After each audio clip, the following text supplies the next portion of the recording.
Punjabi radio USA ਸੁਣ ਰਹੇ ਸਾਡੇ ਸਾਰੇ ਸਰੋਤਿਆਂ ਦਾ ਨਿੱਘਾ ਜੀ ਆਇਆਂ ਆਖਦੇ ਹਾਂ ਅੱਜ ਦੀ ਇਸ ਖਾਸ ਗੱਲਬਾਤ ਵਿੱਚ, ਜਿਹਦੇ ਵਿੱਚ ਅਸੀਂ ਗੱਲਬਾਤ ਕਰਾਂਗੇ ਭੈਣ ਜੀ ਗੁਰਮੀਤ ਕੌਰ ਹੋਣਾ ਦੇ ਨਾਲ। ਅਤੇ ਜਿਹੜਾ ਕੰਟੈਕਸਟ ਆ ਗੱਲਬਾਤ ਦਾ ਅੱਜ ਦਾ ਉਹ ਹੈਗਾ ਸਰਦਾਰ ਜਸਵੰਤ ਸਿੰਘ ਖਾਲੜਾ। ਉਹਨਾਂ ਦੀ 5ਵੀਂ ਬਰਸੀ ਜਿਹੜੀ ਆ ਉਹ ਸਾਲ 2020 ਦੇ ਵਿੱਚ ਅਸੀਂ ਸਾਰੇ ਜਾਣੇ ਮਨਾ ਰਹੇ ਹਾਂ। ਸਾਨੂੰ ਸਾਰਿਆਂ ਨੂੰ ਪਤਾ, ਮੈਨੂੰ ਇਹ ਨਹੀਂ ਲੱਗਦਾ ਕਿ ਸਰਦਾਰ ਜਸਵੰਤ ਸਿੰਘ ਖਾਲੜਾ ਹੋਣਾ ਦਾ ਨਾਮ ਕਿਸੇ ਜਾਣ ਪਛਾਣ ਦੇ ਮੁਹਤਾਜ ਹੋਏਗਾ। ਪੰਜਾਬੀ ਰੇਡੀਓ USA ਤੋਂ ਵੀ ਹਰ ਸਾਲ ਅਸੀਂ ਉਹਨਾਂ ਦੇ ਸੰਬੰਧ ਦੇ ਵਿੱਚ ਪ੍ਰੋਗਰਾਮ ਕਰਦੇ ਹਾਂ, ਸਾਰਾ ਪੰਥ ਰਲ ਮਿਲ ਕੇ ਉਹਨਾਂ ਦੀ ਬਰਸੀ ਮਨਾਉਂਦਾ। ਅਤੇ ਉਹਨਾਂ ਦੇ ਸੰਬੰਧ ਦੇ ਵਿੱਚ ਕਿਉਂਕਿ 2020 ਦੇ ਵਿੱਚ ਉਹਨਾਂ ਨੂੰ 25 ਸਾਲ ਉਹਨਾਂ ਦੀ ਸ਼ਹਾਦਤ ਨੂੰ ਹੋ ਜਾਣੇ ਆ। ਸਤੰਬਰ 1995 ਦੇ ਵਿੱਚ ਉਹਨਾਂ ਨੂੰ ਅਗਵਾ ਕਰਕੇ ਸਰਕਾਰੀ ਜਬਰ ਦੇ ਹੇਠ ਉਹਨਾਂ ਨੂੰ ਤਸ਼ੱਦਦ ਦੇ ਕੇ, ਤਸੀਹੇ ਦੇ ਕੇ ਸ਼ਹੀਦ ਕਰ ਦਿੱਤਾ ਗਿਆ ਸੀ। ਸੋ ਸਾਲ 2020 ਦੇ ਵਿੱਚ ਉਹਨਾਂ ਦੀ 5ਵੀਂ ਸਾਲਾ ਬਰਸੀ ਦੇ ਸੰਬੰਧ ਦੇ ਵਿੱਚ ਕਾਫੀ ਜਿਹੜੇ ਪ੍ਰੋਗਰਾਮ ਆ ਉਹ ਲਿਖੇ ਗਏ ਹਨ। ਅਤੇ ਉਹਨਾਂ ਦੇ ਵਿੱਚੋਂ ਇੱਕ ਜਿਹੜਾ ਐਫਰਟ ਭੈਣ ਜੀ ਗੁਰਮੀਤ ਕੌਰ ਹੋਣੀ ਜਿਨ੍ਹਾਂ ਦੇ ਨਾਲ ਅਸੀਂ ਗੱਲਬਾਤ ਕਰਾਂਗੇ, ਉਹਨੇ ਕਿਤਾਬ ਲਿਖੀ ਆ ਦ ਵੈਲੀਐਂਟ ਜਸਵੰਤ ਸਿੰਘ ਖਾਲੜਾ, ਮਰਜੀਵੜਾ ਜਸਵੰਤ ਸਿੰਘ ਖਾਲੜਾ, ਪੰਜਾਬੀ ਅਤੇ ਅੰਗਰੇਜ਼ੀ ਦੋਹਾਂ ਦੇ ਵਿੱਚ ਇਹ ਜਿਹੜੀ ਕਿਤਾਬ ਆ ਉਹ ਅਵੇਲੇਬਲ ਆ। ਸੋ ਆਉਣ ਵਾਲੇ ਸਮੇਂ ਦੇ ਵਿੱਚ ਜਿਹੜੀ ਆ ਉਹ ਰਿਲੀਜ਼ ਹੋਏਗੀ ਇਸੇ ਮਹੀਨੇ ਦੇ ਵਿੱਚ। ਉਹਦੇ ਸੰਬੰਧੀ ਵਿੱਚ ਅਸੀਂ ਗੱਲਬਾਤ ਕਰਾਂਗੇ। ਅਤੇ ਭੈਣ ਜੀ ਗੁਰਮੀਤ ਕੌਰ ਵੀ ਮੈਨੂੰ ਲੱਗਦਾ ਕਿ ਸਾਡੇ ਸਰੋਤਿਆਂ ਦੇ ਵਿੱਚੋਂ ਕਾਫੀ ਜ਼ਿਆਦਾ ਜਿਹੜੇ ਆ ਉਹਨਾਂ ਨੂੰ ਜਾਣਦੇ ਹੋਣਗੇ, ਜਿਨ੍ਹਾਂ ਦੇ ਛੋਟੇ ਬੱਚੇ ਆ ਜਾਂ ਜਿਨ੍ਹਾਂ ਦੇ ਆਸ ਪਾਸ ਤੁਹਾਡੇ ਭਤੀਜੇ ਭਣੇਵੀਆਂ ਜਾਂ ਹੋਰ ਰਿਸ਼ਤੇਦਾਰਾਂ ਦੇ ਛੋਟੇ ਬੱਚੇ, ਅਤੇ ਉਹਨਾਂ ਦੇ ਘਰ ਦੇ ਵਿੱਚ ਜਿਹੜੀ ਆ ਆਲਮੋਸਟ ਹਰ ਇੱਕ ਹੀ ਤਕਰੀਬਨ, ਖੈਰ ਜਿੰਨਾ ਕੁ ਮੈਂ ਜਾਣਦਾ, ਉਹਨਾਂ ਦੇ ਘਰ ਦੇ ਵਿੱਚ fascinating folk tales of Punjab the series ਦੀਆਂ ਕਿਤਾਬਾਂ ਆਮ ਦੇਖਣ ਨੂੰ ਮਿਲ ਜਾਂਦੀਆਂ। ਸੋ ਉਹ ਭੈਣ ਜੀ ਗੁਰਮੀਤ ਕੌਰ ਦੀਆਂ ਲਿਖੀਆਂ ਹੋਈਆਂ ਵਾ। ਸੋ ਸਭ ਤੋਂ ਪਹਿਲਾਂ ਅਸੀਂ ਜੀ ਆਇਆਂ ਆਖਦੇ ਹਾਂ ਭੈਣ ਜੀ ਗੁਰਮੀਤ ਕੌਰ ਜੀ ਨੂੰ। ਭੈਣ ਜੀ ਜੀ ਆਇਆਂ ਨੂੰ। ਵਾਹਿਗੁਰੂ ਜੀ ਕਾ ਖਾਲਸਾ, ਵਾਹਿਗੁਰੂ ਜੀ ਕੀ ਫਤਿਹ। ਵਾਹਿਗੁਰੂ ਜੀ ਕੀ ਫਤਿਹ। ਯਾ ਸੋ ਸਭ ਤੋਂ ਪਹਿਲਾਂ ਭੈਣ ਜੀ ਤੁਸੀਂ, ਜਿਹੜਾ ਮੇਰਾ ਪਹਿਲਾ ਸਵਾਲ ਇਹ ਆ ਕਿ ਤੁਹਾਡਾ ਜਿਹੜਾ ਪਿਛੋਕੜ ਆ ਉਹ ਟੈਕਨੋਲੋਜੀ ਦਾ, ਤੁਸੀਂ ਤੁਹਾਡੀ ਬੈਚਲਰਸ ਜਿਹੜੀ ਆ ਇਲੈਕਟ੍ਰੋਨਿਕਸ ਇੰਜੀਨੀਅਰਿੰਗ ਦੀ ਆ, ਮਾਸਟਰਸ ਤੁਸੀਂ ਸੋਫਟਵੇਅਰ ਦੇ ਵਿੱਚ ਟੈਕਨੋਲੋਜੀ ਸੈਕਟਰ ਦੇ ਵਿੱਚ ਕੰਮ ਕੀਤਾ, ਅਤੇ ਬੜੀ ਇੱਕ ਸਕਸੈਸਫੁਲ ਪਬਲੀਕੇਸ਼ਨ ਤੁਸੀਂ ਦਿੱਤੀ ਜਿਹੜੇ ਪੰਜਾਬੀ ਸਰੋਤਿਆਂ ਦੀ ਝੋਲੀ ਦੇ ਵਿੱਚ ਪਾਈ, ਖਾਸ ਤੌਰ 'ਤੇ ਬੱਚਿਆਂ ਦੀ, fascinating folk tales of Punjab. So ਇਹ ਟੈਕਨੋਲੋਜੀ ਤੋਂ ਕਿਤਾਬਾਂ ਦੇ ਵੱਲ ਰੁਝਾਨ ਕਿੱਦਾਂ? ਕਹਿੰਦੇ ਨਾ ਕਿ necessity is the mother of invention.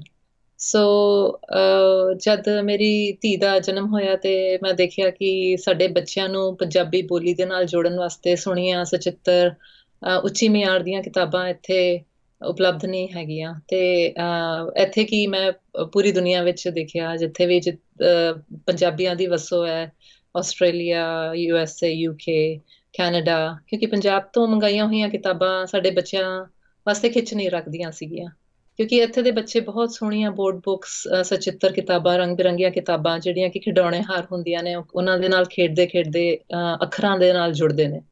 ਤੇ ਮੈਨੂੰ ਲੱਗਦਾ ਸੀਗਾ ਕਿ ਸਾਡਾ ਵਿਰਸਾ ਇੰਨਾ ਅਮੀਰ ਹੈ, ਦੁਨੀਆ ਭਰ ਵਿੱਚ 10 ਕਰੋੜ ਪੰਜਾਬੀ ਵਸਦੇ ਨੇ ਤੇ ਪੰਜਾਬੀ ਬੋਲਦੇ ਨੇ, ਤੇ ਅਸੀਂ ਕੀ ਆਪਣੇ ਬੱਚਿਆਂ ਨੂੰ ਇੰਨੀਆਂ ਸੋਹਣੀਆਂ ਕਿਤਾਬਾਂ ਨਹੀਂ ਦੇ ਸਕਦੇ ਆ? ਤੇ ਮੈਨੂੰ ਲੱਗਿਆ ਕਿ ਸ਼ਾਇਦ ਇਹ ਮੇਰੇ ਵਾਸਤੇ ਸੁਨੇਹਾ ਕਿ ਮੈਂ ਕੁਝ ਕਰਾਂ ਇਹਦੇ ਬਾਰੇ। ਤੇ ਜਿਹੜੀਆਂ ਮੈਂ ਕਾਫੀ ਕੁਝ ਸੋਚ ਸਮਝ ਕੇ ਬਾਤਾਂ ਚੁਣੀਆਂ, ਕਿਉਂਕਿ ਜਿਹੜੀ ਬਾਤਾਂ ਹੁੰਦੀਆਂ ਨੇ, ਜਿਹੜੀਆਂ ਸਾਡੀਆਂ ਨਾਨੀਆਂ ਦਾਦੀਆਂ ਸਾਡੇ ਨਾਲ ਪਾਉਂਦੀਆਂ ਹੁੰਦੀਆਂ ਸੀਗੀਆਂ, ਤੇ ਜਿਨ੍ਹਾਂ ਦੀ ਕੁਛੜ ਵਿੱਚ ਬੈਠ ਕੇ ਆਪਾਂ ਆਪਣੇ ਵਿਰਸੇ ਦੇ ਨਾਲ, ਆਪਣੀ ਬੋਲੀ ਦੇ ਨਾਲ ਜੁੜਦੇ ਸੀ, ਉਹ ਮੈਨੂੰ ਲੱਗਦਾ ਕਿ ਉਹ ਅਲੋਪ ਹੁੰਦੀਆਂ ਜਾ ਰਹੀਆਂ ਨੇ। ਤੇ ਇੱਕ ਤੇ ਮੈਂ ਚਾਹੁੰਦੀ ਸੀਗੀ ਉਹਨਾਂ ਨੂੰ ਸਚਿੱਤਰ ਕਰਕੇ, ਸੁਚੱਜੇ ਤਰੀਕੇ ਦੇ ਨਾਲ ਉਹਨਾਂ ਨੂੰ ਅੱਗੇ ਤੋਰਿਆ ਜਾਏ, ਉਹਨਾਂ ਨੂੰ ਅਲੋਪ ਹੋਣ ਤੋਂ ਬਚਾਇਆ ਜਾਏ। ਤੇ ਦੂਜਾ ਮੈਨੂੰ ਲੱਗਦਾ ਹੈ ਕਿ ਉਹਨਾਂ ਦੇ ਵਿੱਚ ਸਾਡੀ ਠੇਠ ਬੋਲੀ ਦੀ ਮਹਿਕ ਆਉਂਦੀ ਹੈ, ਸਾਡੇ ਵਡਵਡੇਰੇ ਜਿਸ ਲੈਅ ਵਿੱਚ, ਜਿਸ ਉਹਨਾਂ ਦੀਆਂ ਕਦਰਾਂ ਕੀਮਤਾਂ ਜਿਹੜੀਆਂ ਹੁੰਦੀਆਂ ਸੀ ਉਹ ਨਜ਼ਰ ਆਉਂਦੀਆਂ ਨੇ। ਤੇ ਮੈਂ ਚਾਹੁੰਦੀ ਸੀ ਕਿ ਉਹ ਬੋਲੀ ਤੇ ਉਹ ਕਦਰਾਂ ਕੀਮਤਾਂ ਅਸੀਂ ਆਪਣੇ ਬੱਚਿਆਂ ਦੇ ਹੱਥਾਂ ਵਿੱਚ ਦੇ ਸਕੀਏ, ਉਹਨਾਂ ਨੂੰ ਜਿਉਂਦਾ ਰੱਖ ਸਕੀਏ। ਸੋ ਇਸ ਕਰਕੇ ਮੈਂ ਬਾਤਾਂ ਨੂੰ, ਲੋਕ ਕਹਾਣੀਆਂ ਨੂੰ ਸਚਿੱਤਰ ਕੀਤਾ, ਔਰ ਸਿਰਫ ਪੰਜਾਬ ਦੀ ਇੱਕ ਬੋਲੀ ਜਾਂ ਇੱਕ ਉਪਬੋਲੀ ਵਿੱਚ ਨਹੀਂ, ਪੰਜਾਬ ਮੇਰੀ ਬਾਤਾਂ ਵਿੱਚ ਜਿਹੜੀ ਮੇਰੀਆਂ ਬਾਤਾਂ ਨਹੀਂ ਨੇ, ਸਾਡੇ ਵਡੇਰਿਆਂ ਦੀ ਬਾਤਾਂ ਨੇ, ਪਰ ਉਹਦੇ ਵਿੱਚ ਪੰਜਾਬ ਦੀਆਂ ਸਾਰੀਆਂ ਉਪਬੋਲੀਆਂ ਦੀ ਜਿਹੜੀ ਮਹਿਕ ਹੈ ਤੁਹਾਨੂੰ ਆਏਗੀ ਕਿ ਉਹ ਸਿਰਫ ਮਾਝੇ ਦੀ ਬੋਲੀ ਨਹੀਂ ਹੈ, ਉਹਦੇ ਵਿੱਚ ਮਲਵਈ ਵੀ ਹੈ, ਉਹਦੇ ਵਿੱਚ ਪੋਠੋਹਾਰੀ ਵੀ ਹੈ, ਤੇ ਉਹਦੇ ਵਿੱਚ ਤੁਹਾਨੂੰ ਪੁਆਧੀ ਦੀ ਵੀ ਝਲਕ ਵਾਦੀ ਮਿਲੂਗੀ। ਜੀ, ਨਾਲ ਦੀ ਸ- ਨਾਲ ਤੁਸੀਂ ਉਹਨੂੰ ਟਰਾਂਸਲੇਟ ਵੀ ਕੀਤਾ ਸ਼ਾਹਮੁਖੀ ਦੇ ਵਿੱਚ, ਤਾਂ ਕਿ ਜਿਹੜਾ ਚੜ੍ਹਦਾ ਤੇ ਲਹਿੰਦੇ ਪੰਜਾਬ ਦੀਆਂ, ਕਿਉਂਕਿ ਇਹ ਸਾਂਝੀ ਬਾਤਾਂ, ਸੋ ਇਹਦੀ ਜਿਹੜਾ ਲਹਿੰਦੇ ਪੰਜਾਬ ਵਾਲੇ ਲੋਕ ਵੀ ਇਹਦਾ ਆਨੰਦ ਲੈ ਸਕਣ। ਬਿਲਕੁਲ, ਮੈਂ ਪੰਜਾਬ ਵਿੱਚ ਕੋਈ ਵਿਤਕਰਾ ਨਹੀਂ ਰੱਖਦੀ। ਮੈਨੂੰ ਲੱਗਦਾ ਕਿ ਚੜ੍ਹਦਾ ਲਹਿੰਦਾ ਪੰਜਾਬ ਤੇ ਸਾਡਾ ਆਪਣਾ ਸਾਰਿਆਂ ਦਾ ਇਕੱਠਾ ਹੀ ਹੈ, ਜੀ ਤੇ ਉਹ ਵੀ ਸਾਡੇ ਬੱਚੇ ਨੇ। ਤੇ ਮੈਂ ਇੱਕ ਐਡੀਸ਼ਨ, ਜਿਹੜਾ ਪੰਜਾਬ ਐਡੀਸ਼ਨ ਕੱਢਿਆ, ਉਹ ਮੈਂ ਇਸ ਕਰਕੇ ਕੱਢਿਆ ਕਿਉਂਕਿ ਇਹ ਕਿਤਾਬਾਂ ਪਹਿਲਾਂ ਤੇ ਮੈਂ ਕ੍ਰੀਏਟ ਕੀਤੀ ਸੀਗੀਆਂ ਆਪਣੇ ਡਾਇਸਪੋਰਾ ਦੇ ਬੱਚਿਆਂ ਵਾਸਤੇ, ਕਿਉਂਕਿ ਮੈਨੂੰ ਲੱਗਦਾ ਸੀ ਇੱਥੇ ਲਿਟਰੇਚਰ ਦੀ, ਅਦਬ ਦੀ ਘਾਟ ਹੈ। ਪਰ ਜਦ ਮੈਂ ਪੰਜਾਬ ਗਈ 2017 ਦੀ ਗਰਮੀਆਂ ਵਿੱਚ, ਤੇ ਮੈਂ ਦੇਖਿਆ ਕਿ ਪੰਜਾਬੀ ਬੱਚਿਆਂ ਦੇ ਹੱਥਾਂ ਵਿੱਚ ਵੀ ਸੋਹਣੀਆਂ ਕਿਤਾਬਾਂ ਨਹੀਂ ਨੇ। ਅੱਜ ਕੱਲ੍ਹ ਜਿਹੜੀਆਂ ਕਿਤਾਬਾਂ ਉਹਨਾਂ ਦੇ ਹੱਥ ਵਿੱਚ ਦਿੱਤੀਆਂ ਜਾ ਰਹੀਆਂ ਨੇ, ਉਹ ਹਿੰਦੀ ਕਿਤਾਬਾਂ ਦਾ ਤਰਜਮਾ ਹੈ। ਜੀ ਉਹਨਾਂ ਦੀ ਹਿੰਦੀ ਦੇ ਨਾਲ ਇੰਨੀ ਰਲਗਟ ਹੋ ਗਈ ਹੈ ਕਿ ਠੇਠ ਪੰਜਾਬੀ ਬੋਲੀ ਉੱਥੇ ਵੀ ਦੇਖਣ ਨੂੰ ਨਹੀਂ ਮਿਲਦੀ, ਸੁਣਨ ਨੂੰ ਨਹੀਂ ਮਿਲਦੀ। ਤੇ ਫਿਰ ਮੈਨੂੰ ਲੱਗਿਆ ਕਿ ਮੇਰੇ ਪ੍ਰੋਜੈਕਟ ਦੀ ਉੱਥੇ ਵੀ ਉਨੀ ਲੋੜ ਹੈ, ਤੇ ਮੈਂ ਪੰਜਾਬ ਛਾਪ ਕੱਢੀ। ਔਰ ਮੈਨੂੰ ਲੱਗਿਆ ਕਿ ਲਹਿੰਦੇ ਪੰਜਾਬ ਦੇ ਬੱਚਿਆਂ ਵਾਸਤੇ ਵੀ ਇਹ ਕਿਤਾਬ ਪ੍ਰੋਜੈਕਟ ਕੀਤਾ ਜਾਏ। ਤੇ ਫਿਰ ਇਸ ਕਰਕੇ ਜਿਹੜਾ ਸਾਂਝਾ ਪੰਜਾਬ ਛਾਪ ਹੈ, ਉਹ ਗੁਰਮੁਖੀ ਤੇ ਸ਼ਾਹਮੁਖੀ ਦੋਵੇਂ ਵਿੱਚ, ਤੇ ਉਹਦੇ ਵਿੱਚ ਸਮੁੱਚੇ ਪੰਜਾਬ ਦਾ ਇੱਕ ਨਕਸ਼ਾ ਵੀ ਦਿੱਤਾ ਹੈ। ਕਈ ਨਕਸ਼ੇ ਦਿੱਤੇ ਨੇ, ਤੇ ਉਹ ਬੱਚਿਆਂ ਨੂੰ ਆਪਾਂ ਸੁਪਨਾ ਦੇਣਾ ਚਾਹੁੰਦੇ ਹਾਂ ਕਿ ਸਾਡਾ ਪੰਜਾਬ ਜਿਹੜਾ ਸੀਗਾ, ਉਹਦਾ ਨਕਸ਼ਾ ਇਹ ਸੀਗਾ। ਜਿਹੜਾ ਛੋਟਾ ਜਿਹਾ ਪੰਜਾਬ ਸਾਡੇ ਹੱਥਾਂ ਵਿੱਚ ਫੜਾ ਦਿੱਤਾ ਗਿਆ, ਉਹ ਪੰਜਾਬ ਨਹੀਂ ਹੈ। ਉਹ ਇੱਕ ਪੰਜਾਬ ਦਾ ਇੱਕ ਛੋਟਾ ਜਿਹਾ ਹਿੱਸਾ ਹੈ। ਜੀ ਤੇ ਕਈ ਚੀਜ਼ਾਂ ਮੈਂ ਉਸ ਕਿਤਾਬ ਦੇ ਥਰੂ ਹਾਸਲ ਕੀਤੀਆਂ। ਜੀ ਬੜੀ ਬੜੀ ਸਕਸੈਸਫੁਲ ਕਿਤਾਬ ਰਹੀ। ਆਮ ਤੌਰ 'ਤੇ ਇਹ ਕਿਹਾ ਜਾਂਦਾ ਕਿ ਪੰਜਾਬੀ ਦੀ ਕੋਈ ਵੀ ਕਿਤਾਬ ਹੋਏ, ਉਹਦੀ ਪਬਲੀਕੇਸ਼ਨ 1000 ਜਾਂ ਬੜੀ ਪੋਪੂਲਰ ਹੋਏ ਤੇ 5000 ਨਹੀਂ ਟੱਪਦੀ।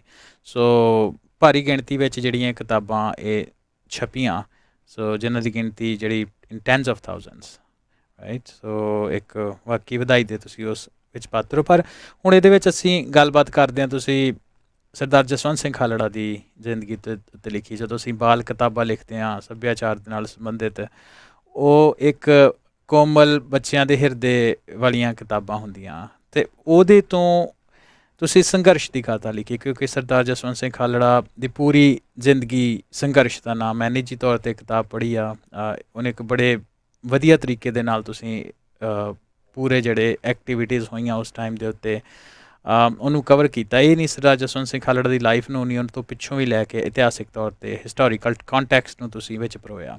ਸੋ ਬਾਲ ਕਿਤਾਬਾਂ ਤੋਂ ਸੰਘਰਸ਼ ਦੀ ਗਾਥਾ ਲਿਖਣ ਦਾ ਇੱਕ ਮਾਈਂਡ ਸ਼ਿਫਟ ਮੈਂ ਕਹਿ ਲਓ ਕਿ ਚਾਹੀਦਾ। ਸੋ ਉਹਦੇ ਬਾਰੇ ਸਾਡੇ ਸਰੋਤਿਆਂ ਨੇ ਤੁਸੀਂ ਜਾਣਕਾਰੀ ਦਿਓ ਕਿ ਉਹ ਤੁਸੀਂ ਕਿਸ ਤਰ੍ਹਾਂ ਬਾਲ ਕਿਤਾਬਾਂ ਤੋਂ ਸੰਘਰਸ਼ ਵੱਲ ਪਹੁੰਚੇ, ਅਤੇ ਉਹਦੇ ਵਿੱਚ ਵੀ ਖਾਸ ਤੌਰ 'ਤੇ ਸਰਦਾਰ ਜਸਵੰਤ ਸਿੰਘ ਖਾਲੜਾ ਨੂੰ ਹੀ ਕਿਉਂ ਚੁਣਿਆ ਤੁਸੀਂ ਆਪਣੀ ਕਿਤਾਬ ਦੇ ਵਿੱਚ, ਅਤੇ ਇਹ ਸਾਰੇ ਸ਼ਿਫਟ ਨੂੰ ਜਾਂ ਕਿਤਾਬ ਲਿਖਣ ਨੂੰ ਤੁਹਾਨੂੰ ਕਿੰਨਾ ਸਮਾਂ ਲੱਗਾ? ਬਹੁਤ ਸੋਹਣੇ ਸਵਾਲ ਨੇ। 3 ਸਵਾਲ ਤੁਸੀਂ ਪੁੱਛੇ ਨੇ, ਤੇ ਜੀ ਮੈਂ ਕੋਸ਼ਿਸ਼ ਕਰਾਂਗੀ ਤਿੰਨਾਂ ਦਾ ਜਵਾਬ ਦੇਣ ਦੀ। ਪਹਿਲਾ ਕਿ ਬਾਲ ਕਥਾਵਾਂ ਜਿਹੜੀਆਂ ਕਿ ਫੁੱਲਾਂ, ਰੁੱਖਾਂ, ਜਨੌਰਾਂ ਤੇ ਬੱਚਿਆਂ ਦੀਆਂ ਗੱਲਾਂ ਕਰਦੀਆਂ ਨੇ, ਜੀ ਕੋਮਲ ਸਬਜੈਕਟਸ ਨੇ ਉਹਨਾਂ ਦੀ, ਤੇ ਉਹ ਜਿਹੜੀਆਂ ਟੁਣਕਦੀਆਂ ਨੇ, ਜਿਨ੍ਹਾਂ ਨੂੰ ਪੜ੍ਹ ਕੇ ਬੱਚਿਆਂ ਨੂੰ ਆਪਣੀ ਬੋਲੀ ਦੇ ਨਾਲ ਪਿਆਰ ਜਾਗਦਾ ਹੈ, ਇੱਕ ਜਾਗ ਲੱਗਦੀ ਹੈ ਕਿ ਅਸੀਂ ਪੰਜਾਬੀ ਦੀਆਂ ਕਿਤਾਬਾਂ ਲੈ ਕੇ ਪੜ੍ਹੀਏ। ਉਸ ਤੋਂ ਮੈਂ ਸੰਘਰਸ਼ ਦੀ, ਤੇ ਨਾ ਹੀ ਸੰਘਰਸ਼ ਦੀ, 20ਵੀਂ ਸਦੀ ਦੇ ਸਿੱਖ ਇਤਿਹਾਸ ਦੀ, ਜੀ ਪੰਜਾਬ ਦੇ ਇਤਿਹਾਸ ਦੀ ਕਿਤਾਬ ਸਚਿੱਤਰ ਕਰਕੇ ਬੱਚਿਆਂ ਦੇ ਹੱਥਾਂ ਵਿੱਚ ਰੱਖ ਰਹੀ ਹਾਂ। ਬਹੁਤ ਵੱਡਾ ਸ਼ਿਫਟ ਹੈ। ਤੇ ਅਗੇਨ ਮੈਂ I'll go back to ਕਿ necessity is the mother of invention। ਜੀ 84 ਨੂੰ ਵਾਪਰਿਆ 35 ਸਾਲ ਹੋ ਗਏ। ਅੱਜ ਤੱਕ ਆਪਣੇ ਬੱਚਿਆਂ ਵਾਸਤੇ ਆਪਾਂ 84 ਦੀ ਇੱਕ ਕਿਤਾਬ ਉਹਨਾਂ ਦੇ ਹੱਥਾਂ ਵਿੱਚ ਨਹੀਂ ਦੇ ਪਾਏ।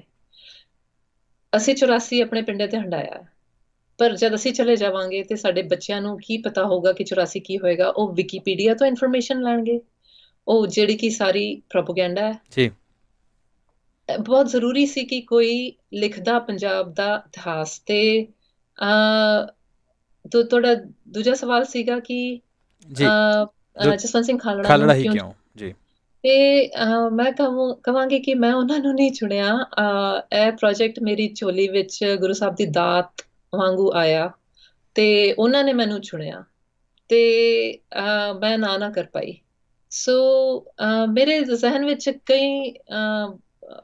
ਕਈ ਅਰਸੇ ਤੋਂ ਇਹ ਸੀਗਾ ਕਿ ਮੈਂ 84 ਦੇ ਬਾਰੇ ਲਿਖਾਂ, ਕਿਉਂਕਿ ਜਿਵੇਂ ਕਿ ਮੈਂ ਕਿਹਾ ਕਿ ਆਪਣੇ ਬੱਚਿਆਂ ਨੂੰ ਆਪਾਂ ਨਹੀਂ ਦੱਸ ਪਾਏ ਕਿ 84 ਵਿੱਚ ਕੀ ਹੋਇਆ ਜਾਂ ਉਸ ਦਾ ਪਿਛੋਕੜ ਕੀ ਸੀਗਾ। ਪੰਜਾਬ ਦਾ ਇਤਿਹਾਸ ਕੀ ਹੈ 20ਵੀਂ ਸਦੀ ਦਾ। ਤੇ ਜਦ ਜਸਵੰਤ ਸਿੰਘ ਖਾਲੜਾ ਦਾ ਪ੍ਰੋਜੈਕਟ ਮੇਰੇ ਕੋਲ ਆਇਆ, ਭੈਣ ਜੀ ਪਰਮਜੀਤ ਕੌਰ ਮਾਲ, ਪਰਮਜੀਤ ਕੌਰ ਆਪਣਾ ਖਾਲੜਾ ਦੀ ਗੱਲ ਨਹੀਂ ਕਰ ਰਹੀ ਹਾਂ ਮੈਂ, ਪਰਮਜੀਤ ਭੈਣ ਜੀ ਸਿਆਟਲ ਰਹਿੰਦੇ, ਉਹ ਇੱਕ ਟੀਚਰ ਨੇ। ਜੀ ਉਹਨਾਂ ਨੇ ਮੈਨੂੰ ਕਿਹਾ ਕਿ ਤੁਸੀਂ ਜਸਵੰਤ ਸਿੰਘ ਖਾਲੜਾ ਦਾ ਇੱਕ ਉਹ ਬਹੁਤ ਪਿਆਰ ਕਰਦੇ ਨੇ ਖਾਲੜਾ ਸਾਹਿਬ ਨੂੰ, ਤੇ ਕਿ ਉਹਨਾਂ ਦੇ ਉੱਪਰ ਇੱਕ ਲੇਖ ਹੈ, ਉਹ ਤੁਸੀਂ ਐਡਿਟ ਕਰ ਦੋਗੇ। ਤੇ ਮੈਂ ਵੈਸੇ ਮੇਰਾ ਪ੍ਰੋਜੈਕਟ ਇੰਨਾ ਫੈਲਿਆ ਹੋਇਆ ਹੈ, ਫੈਸੀਨੇਟਿੰਗ ਫੋਕਟੇਲਸ ਆਫ ਪੰਜਾਬ, ਜਿਵੇਂ ਕਿ ਮੈਂ ਦੱਸਿਆ, ਤੁਸੀਂ ਵੀ ਦੱਸਿਆ ਕਿ ਜ਼ਿਕਰ ਕੀਤਾ ਕਿ ਹਜ਼ਾਰਾਂ ਦੀ ਗਿਣਤੀ ਵਿੱਚ ਕਿਤਾਬਾਂ ਛਪ ਚੁੱਕੀਆਂ ਨੇ। ਮੈਂ 5 ਸਾਲਾਂ ਵਿੱਚ 9 ਕਿਤਾਬਾਂ ਕੱਢ ਚੁੱਕੀ ਹਾਂ। ਜੀ ਤੇ ਉਹਦਾ ਰੁਝਾਨ ਮੈਨੂੰ ਉਹਦੇ ਵਿੱਚ ਜਿਹੜਾ ਮੇਰਾ ਰੁਝੇਵਾਂ ਸੀ ਉਹ ਇੰਨਾ ਜ਼ਿਆਦਾ ਸੀਗਾ ਕਿ ਮੈਂ ਕੋਈ ਨਵਾਂ ਪ੍ਰੋਜੈਕਟ ਲੈ ਨਹੀਂ ਸਕਦੀ ਸੀ। ਤੇ ਉਹਨਾਂ ਨੇ ਮੈਨੂੰ ਪਹਿਲਾਂ ਤੇ ਲੇਖ ਐਡਿਟ ਕਰਨ ਨੂੰ ਕਿਹਾ, ਤੇ ਜਦ ਮੈਂ ਕਾਫੀ ਬੇਮਨ ਨਾਲ ਉਹ ਲੇਖ ਪੜ੍ਹਿਆ ਤੇ ਮੈਨੂੰ ਲੱਗਿਆ ਕਿ ਜਸਵੰਤ ਸਿੰਘ ਖਾਲੜਾ ਵਰਗੀ ਮਹਾਨ ਸ਼ਖਸੀਅਤ ਦੇ ਉੱਪਰ ਨੂੰ ਇਹ ਲੇਖ ਜਸਟੀਫਾਈ ਨਹੀਂ ਕਰਦਾ। ਇਹਨਾਂ ਦੇ ਉੱਪਰ ਤੇ ਪੂਰੀ ਕਿਤਾਬ ਹੋਣੀ ਚਾਹੀਦੀ ਹੈ। ਉਹਨਾਂ ਦਾ ਤਾਂ ਪੂਰਾ ਜੀਵਨ ਸੰਘਰਸ਼ ਹੀ ਨਹੀਂ ਹੈ, ਉਹ ਬਹੁਤ ਵੱਡੇ ਆਦਰਸ਼ਾਂ ਦੇ ਦੀ ਮਲਕੀਅਤ ਰੱਖਦੇ ਹਨ। ਜੀ ਤੇ ਉਹਨਾਂ ਦੇ ਬਚਪਨ ਤੋਂ ਲੈ ਕੇ ਉਹਨਾਂ ਦੀ ਜਵਾਨੀ ਇੰਨੇ ਸੋਹਣੇ ਇਵੈਂਟਸ ਦੇ ਨਾਲ, ਔਰ ਇੰਨੇ ਸੋਹਣੇ ਉਹਨਾਂ ਨੇ ਡਿਊਟੀ ਜਿਹੜੀ ਨਿਭਾਈ ਹੈ, ਉਹਨਾਂ ਨੇ ਰਿਸਪੌਂਸਿਬਿਲਿਟੀ ਆਪਣੇ ਮੋਢਿਆਂ ਤੇ ਲਈ, ਜ਼ਿੰਮੇਵਾਰੀ, ਉਹ ਸਾਰਿਆਂ ਤੱਕ ਯਕੀਨਨ ਪਹੁੰਚਣੀ ਚਾਹੀਦੀ ਹੈ। ਤੇ ਉਹਨਾਂ ਦੇ ਉੱਪਰ ਤੇ ਕਿਤਾਬ ਲਿਖਣੀ ਬਣਦੀ ਹੈ। ਤੇ ਮੈਂ ਪਰਮਜੀਤ ਭੈਣ ਜੀ ਨੂੰ ਇਹ ਗੱਲ ਦਾ ਜ਼ਿਕਰ ਕੀਤਾ, ਤੇ ਉਹ ਕਹਿੰਦੇ ਗੱਲ ਤੇ ਤੁਹਾਡੀ ਠੀਕ ਹੈ, ਪਰ ਇਹ ਲਿਖੇਗਾ ਕੌਣ? ਤੇ ਉਹਨਾਂ ਦਾ ਇਸ਼ਾਰਾ ਮੇਰੇ ਵੱਲ ਸੀ, ਤੇ ਮੈਂ ਕਿਹਾ ਮੈਨੂੰ ਮੇਰੇ ਵੱਲ ਨਾ ਵੇਖੋ, ਮੈਂ ਬਹੁਤ ਬਿਜ਼ੀ ਹਾਂ, ਮੈਂ ਨਹੀਂ ਕਰ ਸਕਦੀ ਇਹ ਕੰਮ, ਮੈਂ ਤੇ ਉਹ ਲੇਖ ਨਹੀਂ ਐਡਿਟ ਕਰ ਸਕਦੀ ਹੈ। ਤੇ ਕਹਿੰਦੇ ਤੁਸੀਂ ਨਾ ਕਰੋ, ਤੁਸੀਂ ਸੋਚੋ ਇਸ ਗੱਲ ਨੂੰ। ਜੀ ਤੇ ਫਿਰ ਮੈਂ ਗੱਲ ਆਈ ਗਈ ਹੋ ਗਈ। ਹਫ਼ਤੇ ਬਾਅਦ ਉਹਨਾਂ ਦਾ ਫਿਰ ਫੋਨ ਆਇਆ, ਕਹਿੰਦੇ ਤੁਸੀਂ ਕੁਝ ਸੋਚਿਆ? ਤੇ ਮੈਂ ਕਿਹਾ ਭੈਣ ਜੀ ਮੈਂ ਸੋਚ ਵੀ ਨਹੀਂ ਸਕਦੀ। ਤੇ ਕਹਿੰਦੇ ਕਿ ਤੁਸੀਂ ਇੱਕ ਵਾਰੀ ਨਵਕਿਰਨ ਹੋਰਾਂ ਨਾਲ ਗੱਲ ਕਰ ਲਿਓ। ਤੇ ਮੈਂ ਕਿਹਾ ਠੀਕ ਹੈ। ਤੇ ਤਦ ਤੱਕ ਮੈਂ ਨਵਕਿਰਨ ਹੋਰਾਂ ਦਾ ਨਾਂ ਸੁਣਿਆ ਸੀਗਾ, ਪਰ ਮੈਂ ਗੱਲ ਨਹੀਂ ਕੀਤੀ ਸੀ ਉਹਨਾਂ ਦੇ ਨਾਲ। ਤੇ ਜਿਸ ਦਿਨ ਨਵਕਿਰਨ ਹੋਰਾਂ ਦੇ ਨਾਲ ਗੱਲ ਹੋਣ ਵਾਲੀ ਸੀ ਮੇਰੀ, ਉਸ ਤੇ 1 ਘੰਟੇ ਪਹਿਲਾਂ ਮੈਨੂੰ ਲੱਗਿਆ ਕਿ ਗੁਰੂ ਸਾਹਿਬ ਮੈਨੂੰ ਇਸ਼ਾਰਾ ਕਰ ਰਹੇ ਨੇ, ਇਹ ਮੇਰੀ ਝੋਲੀ ਵਿੱਚ ਇਹ ਪ੍ਰੋਜੈਕਟ ਆ ਰਿਹਾ, ਮੈਂ ਨਾ ਕਰਨ ਵਾਲੀ ਕੌਣ ਹੁੰਦੀ ਆ? ਤੇ ਜਦ ਮੇਰੀ ਗੱਲ ਹੋਈ ਉਹਨਾਂ ਦੇ ਨਾਲ, ਤੇ ਮੈਂ ਕੁਝ ਪੁੱਛਿਆ ਨਹੀਂ, ਉਹਨਾਂ ਨੂੰ ਕੁਝ ਕਿਹਾ ਨਹੀਂ। ਮੈਂ ਕਿਹਾ ਮੈਂ ਉਹਨਾਂ ਦੇ ਬਾਰੇ ਕਿਤਾਬ ਲਿਖਣਾ ਚਾਹੁੰਦੀ ਆ, ਤੇ ਤੇ ਆਪਾਂ ਇੰਟਰਵਿਊ ਕਦ ਸੈੱਟ ਕਰ ਸਕਦੇ ਹਾਂ, ਤੁਹਾਡੇ ਨਾਲ ਗੱਲ ਕਰਨੀ ਕਦ ਸੈੱਟ ਕਰ ਸਕਦੇ ਹਾਂ? ਤੇ ਫਿਰ ਅਸੀਂ ਬਸ ਉਸ ਤੋਂ ਮੇਰੇ ਸਫ਼ਰ ਦੀ ਸ਼ੁਰੂਆਤ ਹੋ ਗਈ। ਸੋ ਇਹ ਕਿੰਨਾ ਸਮਾਂ, ਜਿਹੜਾ ਮੇਰਾ ਅਖੀਰਲਾ ਸਵਾਲ ਸੀ, ਕਿ ਇਹ ਜਿਹੜੀ ਤੁਸੀਂ ਕਨਵਰਸੇਸ਼ਨ ਦੱਸੀ, ਇਸ ਤੋਂ ਬਾਅਦ ਕਿੰਨਾ ਸਮਾਂ ਲੱਗਾ ਕਿਤਾਬ ਹੁਣ, ਯਾਨੀ ਕਿ ਸਤੰਬਰ ਦੇ ਵਿੱਚ ਆਲਮੋਸਟ ਰਿਲੀਜ਼ ਹੋਣ ਦੇ ਕਿਨਾਰੇ 'ਤੇ ਆ, ਕਿੰਨਾ ਸਮਾਂ ਲੱਗਾ ਇਹ ਸਾਰੇ ਕਿਤਾਬ ਲਿਖਣ ਨੂੰ, ਐਡਿਟ ਕਰਨ ਨੂੰ, ਰਿਵਿਊਜ਼ ਕਰਨ ਨੂੰ? ਸੋ ਸਿਰਫ ਲਿਖਣ ਦਾ ਸਮਾਂ ਸਾਲ ਦੇ ਕਰੀਬ ਸੀਗਾ, ਰਿਸਰਚ ਔਰ ਲਿਖਣ ਦਾ। ਫਿਰ ਉਸ ਤੋਂ ਬਾਅਦ ਉਹਨੂੰ ਸਚਿੱਤਰ ਕਰਵਾਉਣਾ, ਉਹਦਾ ਤਰਜਮਾ ਮੈਂ ਅੰਗਰੇਜ਼ੀ ਵਿੱਚ ਲਿਖੀ, ਫਿਰ ਉਸ ਤੋਂ ਬਾਅਦ ਤਰਜਮਾ ਕੀਤਾ, ਫਿਰ ਐਡਿਟ ਕੀਤਾ ਉਹਨੂੰ ਪੰਜਾਬੀ ਵਿੱਚ ਵੀ, ਔਰ ਐਡਿਟ ਕਰਵਾਈ ਅੰਗਰੇਜ਼ੀ ਵਿੱਚ ਪ੍ਰੋਫੈਸ਼ਨਲਸ ਤੋਂ, ਤੇ ਪੰਜਾਬੀ ਵਿੱਚ ਵੀ ਸਾਡੇ ਕੋਲ 3 ਐਡੀਟਰਸ ਪ੍ਰੂਫਰਸ ਸੀਗੇ।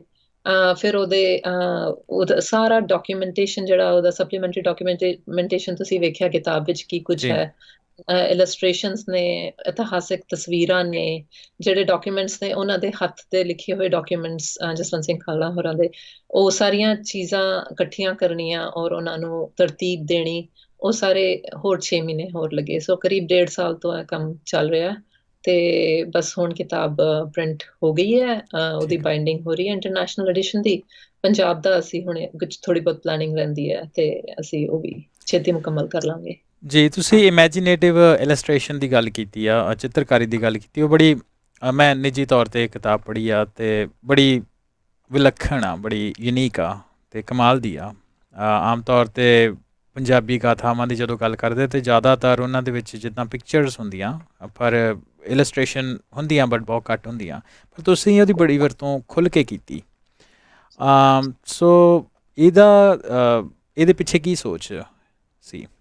ਸਭ ਤੋਂ ਪਹਿਲਾਂ ਤੇ ਜਿਹੜੀ ਮੇਰੀ ਫੈਸੀਨੇਟਿੰਗ ਫੋਕਟੇਲਸ ਆਫ ਪੰਜਾਬ ਸੀਰੀਜ਼ ਹੈ, ਉਹ ਅੱਜ ਦੀ ਤਾਰੀਖ ਤੱਕ ਅਸੀਂ 35,000 ਕਿਤਾਬਾਂ ਛਪਾ ਚੁੱਕੇ ਹਾਂ, ਔਰ ਉਹਨਾਂ ਦਾ ਸਕਸੈਸ ਫੈਕਟਰ ਇਸ ਕਰਕੇ ਹੀ ਹੈ ਕਿਉਂਕਿ ਉਹ ਹੈਵੀਲੀ ਇਲਸਟ੍ਰੇਟਡ ਹਨ। ਤੇ ਜਿਹੜੇ ਇਲਸਟ੍ਰੇਸ਼ਨਸ ਹੈਗੇ ਆ, ਉਹ ਆਪਣੀਆਂ ਕਹਾਣੀਆਂ, ਮਤਲਬ ਕਹਿੰਦੇ ਨਾ ਕਿ picture is worth 1000 words. Words, right. ਜੀ ਕਈ ਚੀਜ਼ਾਂ ਆਪਾਂ ਅੱਖਰਾਂ ਦੇ ਰਾਹੀਂ ਇੰਨੀਆਂ ਸੋਹਣੀਆਂ ਨਹੀਂ ਕਹਿ ਸਕਦੇ ਜਿਹੜੀ ਕਿ ਇਲਸਟ੍ਰੇਸ਼ਨਸ ਦੇ ਰਾਹੀਂ ਕਹਿ ਸਕਦੇ ਆ। ਤੇ ਉਹ ਮੇਰਾ ਜਿਹੜਾ ਐਕਸਪੀਰੀਅੰਸ ਸੀਗਾ, ਮੈਂ ਉਹਨੂੰ ਇਨਕੋਰਪੋਰੇਟ ਕੀਤਾ ਇਸ ਕਿਤਾਬ ਵਿੱਚ ਵੀ।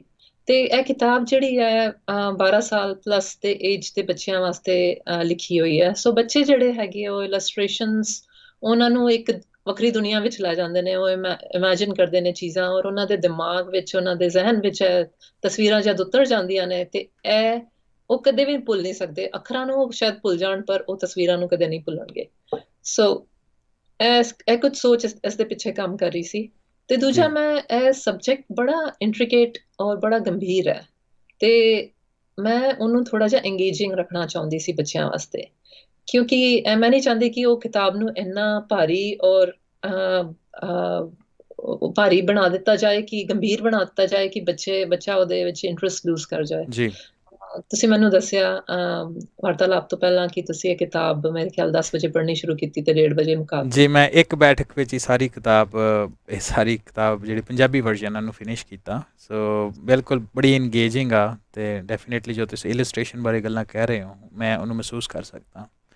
ਜੀ, ਤੇ ਸੋ ਬੱਚਿਆਂ ਦੇ ਵਾਸਤੇ ਲਿਖਣਾ ਬਹੁਤ ਔਖਾ ਕੰਮ ਹੈ। ਇਸ ਕਰਕੇ ਹੀ ਅੱਜ ਤੱਕ ਸਾਡੇ ਪੰਜਾਬੀ ਵਿਰਸੇ ਵਿੱਚ ਬੱਚਿਆਂ ਵਾਸਤੇ ਬਹੁਤ ਸੋਹਣਾ ਕੰਮ ਨਹੀਂ ਹੋਇਆ, ਕਿਉਂਕਿ ਇੱਕ ਤੇ ਉਹ ਕਈ ਵਾਰੀ ਵੱਡੇ ਜਦ ਬੱਚਿਆਂ ਵਾਸਤੇ ਲਿਖਦੇ ਹੈ, ਉਹ ਆਪਣੀ ਸੋਚ ਤੋਂ ਲਿਖਦੇ ਨੇ, ਪਰ ਬੱਚਿਆਂ ਦੇ ਦਿਮਾਗ ਵਿੱਚ ਉਤਰ ਕੇ ਨਹੀਂ ਲਿਖਦੇ, ਉਹ ਬੱਚਿਆਂ ਦੇ ਵਾਂਗੂ ਸੋਚਦੇ ਨਹੀਂ ਨੇ। ਮੇਰੇ ਨਾਲ ਕੀ ਹੈ, ਮੇਰਾ ਟੈਸਟ ਪੈਡ ਹੈ ਮੇਰੀ ਧੀ। ਸੋ ਮੈਂ ਜੋ ਵੀ ਲਿਖਦੀ ਹਾਂ, ਮੈਂ ਉਹਦੇ ਨਾਲ ਸਾਂਝਾ ਕਰਦੀ ਹਾਂ, ਦੇਖਦੀ ਹਾਂ ਕਿ ਉਹ ਕਿਸ ਤਰ੍ਹਾਂ ਸੋਚ ਰਹੀ ਹੈ, ਉਹ ਕੀ ਸਵਾਲ ਪੁੱਛਦੀ ਹੈ। ਸੋ ਮੈਨੂੰ ਬਹੁਤ ਵੱਡੀ ਹੈਲਪ ਹੈ ਆਪਣੀ ਬੱਚੀ ਕਰਕੇ। ਤੇ ਕਈ ਚੀਜ਼ਾਂ ਜਿਹੜੀਆਂ ਮੈਂ ਲਿਖਦੀ ਹਾਂ, ਉਹਦੇ ਪੱਖੋਂ ਸੋਚ ਕੇ ਲਿਖਦੀ ਹਾਂ। ਜੀ ਇਸ ਕਰਕੇ ਕਿਤਾਬ ਜਿਹੜੀ ਹੈ ਬਹੁਤ ਇੰਗੇਜਿੰਗ ਔਰ ਬੜੀ ਸਪਸ਼ਟ ਹੈ, ਉਹਦੀ ਸਟੋਰੀ ਫਲੋ ਬਹੁਤ ਸਪਸ਼ਟ ਹੈ। ਪਰ ਬੱਚੇ ਕੀ ਦੇਖਦੇ ਨੇ, ਬੱਚੇ ਕੀ ਸੋਚਣਾ ਚਾਹੁੰਦੇ ਨੇ, ਔਰ ਬੱਚਿਆਂ ਨੂੰ ਕੀ ਇੰਪੈਕਟ ਕਰਦਾ ਹੈ, ਉਹ ਬਹੁਤ ਕੁਝ ਸੋਚ ਸਮਝ ਕੇ ਲਿਖਿਆ ਹੋਇਆ ਹੈ। ਜੀ ਸਹੀ ਗੱਲ ਆ। ਮੈਨੂੰ ਆਪ ਇਹ ਦਿਮਾਗ ਦੇ ਵਿੱਚ ਆਉਂਦਾ, ਜਦੋਂ ਅਸੀਂ ਛੋਟੇ ਹੁੰਦੇ ਸੀ ਸਾਡਾ ਪ੍ਰੈਫਰੈਂਸ ਇਹੀ ਹੁੰਦੀ ਸੀ ਕਿ ਅਸੀਂ ਉਹ ਕਿਤਾਬ ਲੈਣੀ ਜਿਹਦੇ ਵਿੱਚ ਮੂਰਤਾਂ, ਫੋਟੋਆਂ ਜ਼ਿਆਦਾ।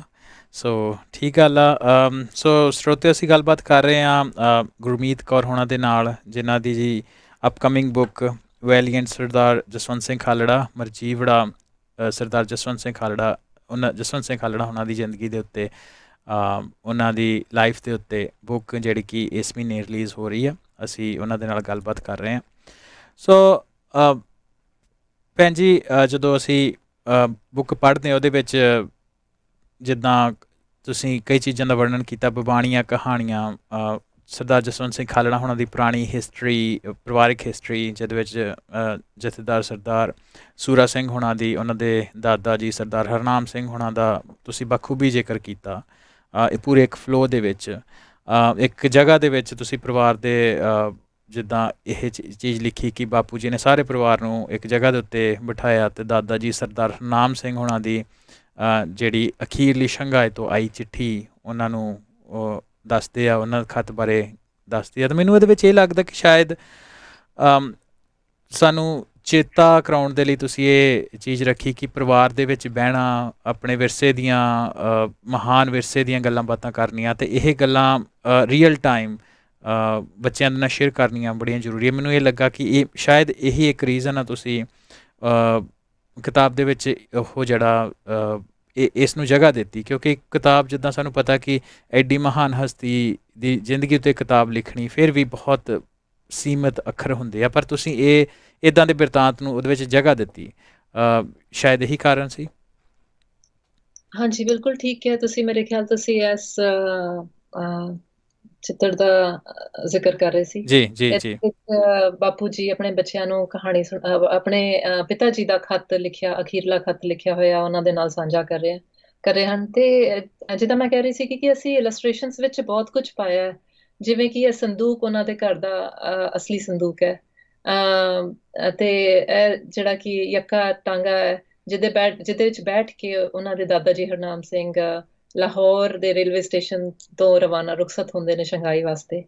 ਤੇ ਤੇ ਨਾਲ ਆਪਣਾ ਬੱਚੇ ਜਿਹੜੇ ਹੈਗੇ ਆ ਉਹ ਸਾਰੇ ਬੈਠ ਕੇ ਕਹਾਣੀ ਸੁਣਨ ਦਾ ਉਹਨਾਂ ਨੂੰ ਚਾਹ ਹੈ ਕਿ ਉਹ ਖਤ ਨੂੰ ਛੂਹਣ, ਦੇਖਣ, ਸੁਣਨ। ਤੇ ਹਾਂਜੀ, ਜਸਵੰਤ ਸਿੰਘ ਖਾਲੜਾ ਵਿਲੱਖਣ ਇਸ ਕਰਕੇ ਸੀਗੇ ਕਿਉਂਕਿ ਬਚਪਨ ਤੋਂ ਉਹਨਾਂ ਨੂੰ ਪੜ੍ਹਨ ਦਾ ਬਹੁਤ ਰੁਝਾਨ ਸੀਗਾ। ਉਹ ਜੋ ਵੀ ਕਰਦੇ ਸੀਗੇ ਉਹਦਾ ਗਿਆਨ ਹਾਸਲ ਕਰਨਾ ਉਹਨਾਂ ਦਾ ਸਭ ਤੋਂ ਪਹਿਲਾ ਕੰਮ ਹੁੰਦਾ ਸੀਗਾ। ਉਹਨਾਂ ਦੇ ਵੈਲ ਫਾਊਂਡਡ ਉਹਨਾਂ ਦੇ ਪ੍ਰੈਮਿਸਿਸ ਹੁੰਦੇ ਸੀਗੇ, ਜਿਸ ਤੇ ਕਿਸੇ ਵੀ ਲੜਾਈ ਵਿੱਚ, ਜਿਹੜੀ ਵੀ ਲੜਾਈ ਉਹਨਾਂ ਨੇ ਲੜਨੀ ਹੈ, ਜਿਹੜੀ ਵੀ ਜੰਗ ਉਹਨਾਂ ਨੇ ਲੜਨੀ ਹੈ, ਉਹਦੀ ਤਹਿ ਤੱਕ ਜਾਂਦੇ ਸੀਗੇ। ਤੇ ਫਿਰ ਉਹਨਾਂ ਨੂੰ ਚੈਲੰਜ ਕਰਨ ਵਾਲੇ ਬਹੁਤ ਘੱਟ ਹੁੰਦੇ ਸੀਗੇ। ਜਿਹੜੇ ਜਸਵੰਤ ਸਿੰਘ ਖਾਲੜਾ ਨੂੰ ਆਪਾਂ ਜਾਣਦੇ ਆ, ਜਿਨ੍ਹਾਂ ਨੇ ਲਾਵਾਰਸ, ਲਾਸ਼ਾਂ ਦਾ ਵਾਰਿਸ ਜਿਨ੍ਹਾਂ ਨੂੰ ਕਹਿੰਦੇ ਆ ਜੀ, ਪ੍ਰੋਟੈਸਟ ਕਰਨ ਵਾਲੇ ਬਹੁਤ ਹੁੰਦੇ ਨੇ, ਹੱਕ ਦੀ ਗੱਲ ਕਰਨ ਵਾਲੇ ਬਹੁਤ ਹੁੰਦੇ ਨੇ, ਪਰ ਉਹਨਾਂ ਨੇ ਐਵੀਡੈਂਸ ਕਲੈਕਟ ਕਰਕੇ ਪ੍ਰੋਵਾਈਡ ਕੀਤਾ ਸਾਨੂੰ। ਉਹਨਾਂ ਨੇ ਆਪਣੇ ਸਪੀਚ ਵਿੱਚ, ਆਪਣੇ ਓਨਟਾਰੀਓ ਖਾਲਸਾ ਦਰਬਾਰ ਵਿੱਚ ਜਿਹੜਾ ਉਹਨਾਂ ਦਾ ਸਪੀਚ ਜਿਹੜਾ ਕਿ ਆਈਕੋਨਿਕ ਹੈ, ਉਹਦੇ ਵਿੱਚ ਇਹ ਕਿਹਾ ਸੀਗਾ ਕਿ ਕਦੇ ਅਸੀਂ ਕਹਿੰਦੇ ਆ ਕਿ 50,000, ਕਦੇ ਕਹਿੰਦੇ ਅਬਾਊਟ 1 ਮਿਲੀਅਨ ਪੀਪਲ ਡਿਸਅਪੀਅਰ ਹੋਏ, ਲੋਕ ਡਿਸਅਪੀਅਰ। ਤੇ ਜਦ ਤੱਕ ਅਸੀਂ ਸਹੀ ਅੰਕੜੇ ਨਹੀਂ ਦੇਵਾਂਗੇ ਤੇ ਲੋਕੀ ਸਾਡੇ ਉੱਤੇ ਵਿਸ਼ਵਾਸ ਨਹੀਂ ਕਰਨਗੇ। ਤੇ ਉਹਨਾਂ ਨੇ ਆਪਣੇ ਜੋ ਉਹਨਾਂ ਦੀ ਗੱਲ ਸੀਗੀ ਉਹਨੂੰ ਪੁਗਾਇਆ, ਉਹਨਾਂ ਨੇ ਅੰਕੜੇ ਇਕੱਠੇ ਕੀਤੇ। ਉਹਨਾਂ ਨੇ ਸਿਰਫ ਇੱਕ ਡਿਸਟ੍ਰਿਕਟ, ਇੱਕ ਜ਼ਿਲ੍ਹੇ ਵਿੱਚ, ਅੰਮ੍ਰਿਤਸਰ ਜ਼ਿਲ੍ਹੇ ਦੇ 3 ਸ਼ਮਸ਼ਾਨ ਘਾਟਾਂ ਵਿੱਚੋਂ, ਪੱਟੀ, ਤਰਨਤਾਰਨ ਤੇ ਅੰਮ੍ਰਿਤਸਰ ਦੁਰਗਿਆਨਾ ਮੰਦਿਰ ਦੇ ਸ਼ਮਸ਼ਾਨ ਘਾਟਾਂ ਵਿੱਚੋਂ ਜਿਹੜੀਆਂ ਲਾਵਾਰਿਸ ਕਹਿ ਕੇ ਸਾੜੀਆਂ ਲਾਸ਼ਾਂ ਸੀਗੀਆਂ, ਉਹਨਾਂ ਦਾ ਵੇਰਵਾ ਇਕੱਠਾ ਕੀਤਾ, ਡਿਸਕ੍ਰਿਪਸ਼ਨ ਇਕੱਠਾ ਕੀਤਾ, ਉਹਨਾਂ ਦੇ ਐਵੀਡੈਂਸ ਇਕੱਠੇ ਕੀਤੇ। ਔਰ ਉਸ ਦੇ ਹਿਸਾਬ ਨਾਲ ਉਹਨਾਂ ਨੇ ਐਸਟੀਮੇਟ ਲਾਇਆ ਕਿ ਪੂਰੇ ਪੰਜਾਬ ਦੇ ਉਸ ਵੇਲੇ 13 ਜ਼ਿਲ੍ਹੇ ਸੀਗੇ, ਉਹਦੇ ਵਿੱਚ ਕਰੀਬ 25,000 ਸਿਰਫ ਲਾਵਾਰਿਸ ਕਹਿ ਕੇ ਸਾੜੀਆਂ ਲਾਸ਼ਾਂ ਦਾ 25,000 ਅੰਕੜਾ ਬਣਦਾ ਹੈ। ਜੀ, ਜਿਹੜੇ ਕਿ ਕਨਾਲਸ ਵਿੱਚ, ਨਹਿਰਾਂ ਵਿੱਚ ਵਹਾਏ, ਉਹ ਵੱਖਰੇ। ਸੋ ਉਹਨਾਂ ਨੇ ਐਵੀਡੈਂਸ ਬੇਸਡ ਇਨਫੋਰਮੇਸ਼ਨ ਸਾਨੂੰ ਦਿੱਤੀ। ਸੋ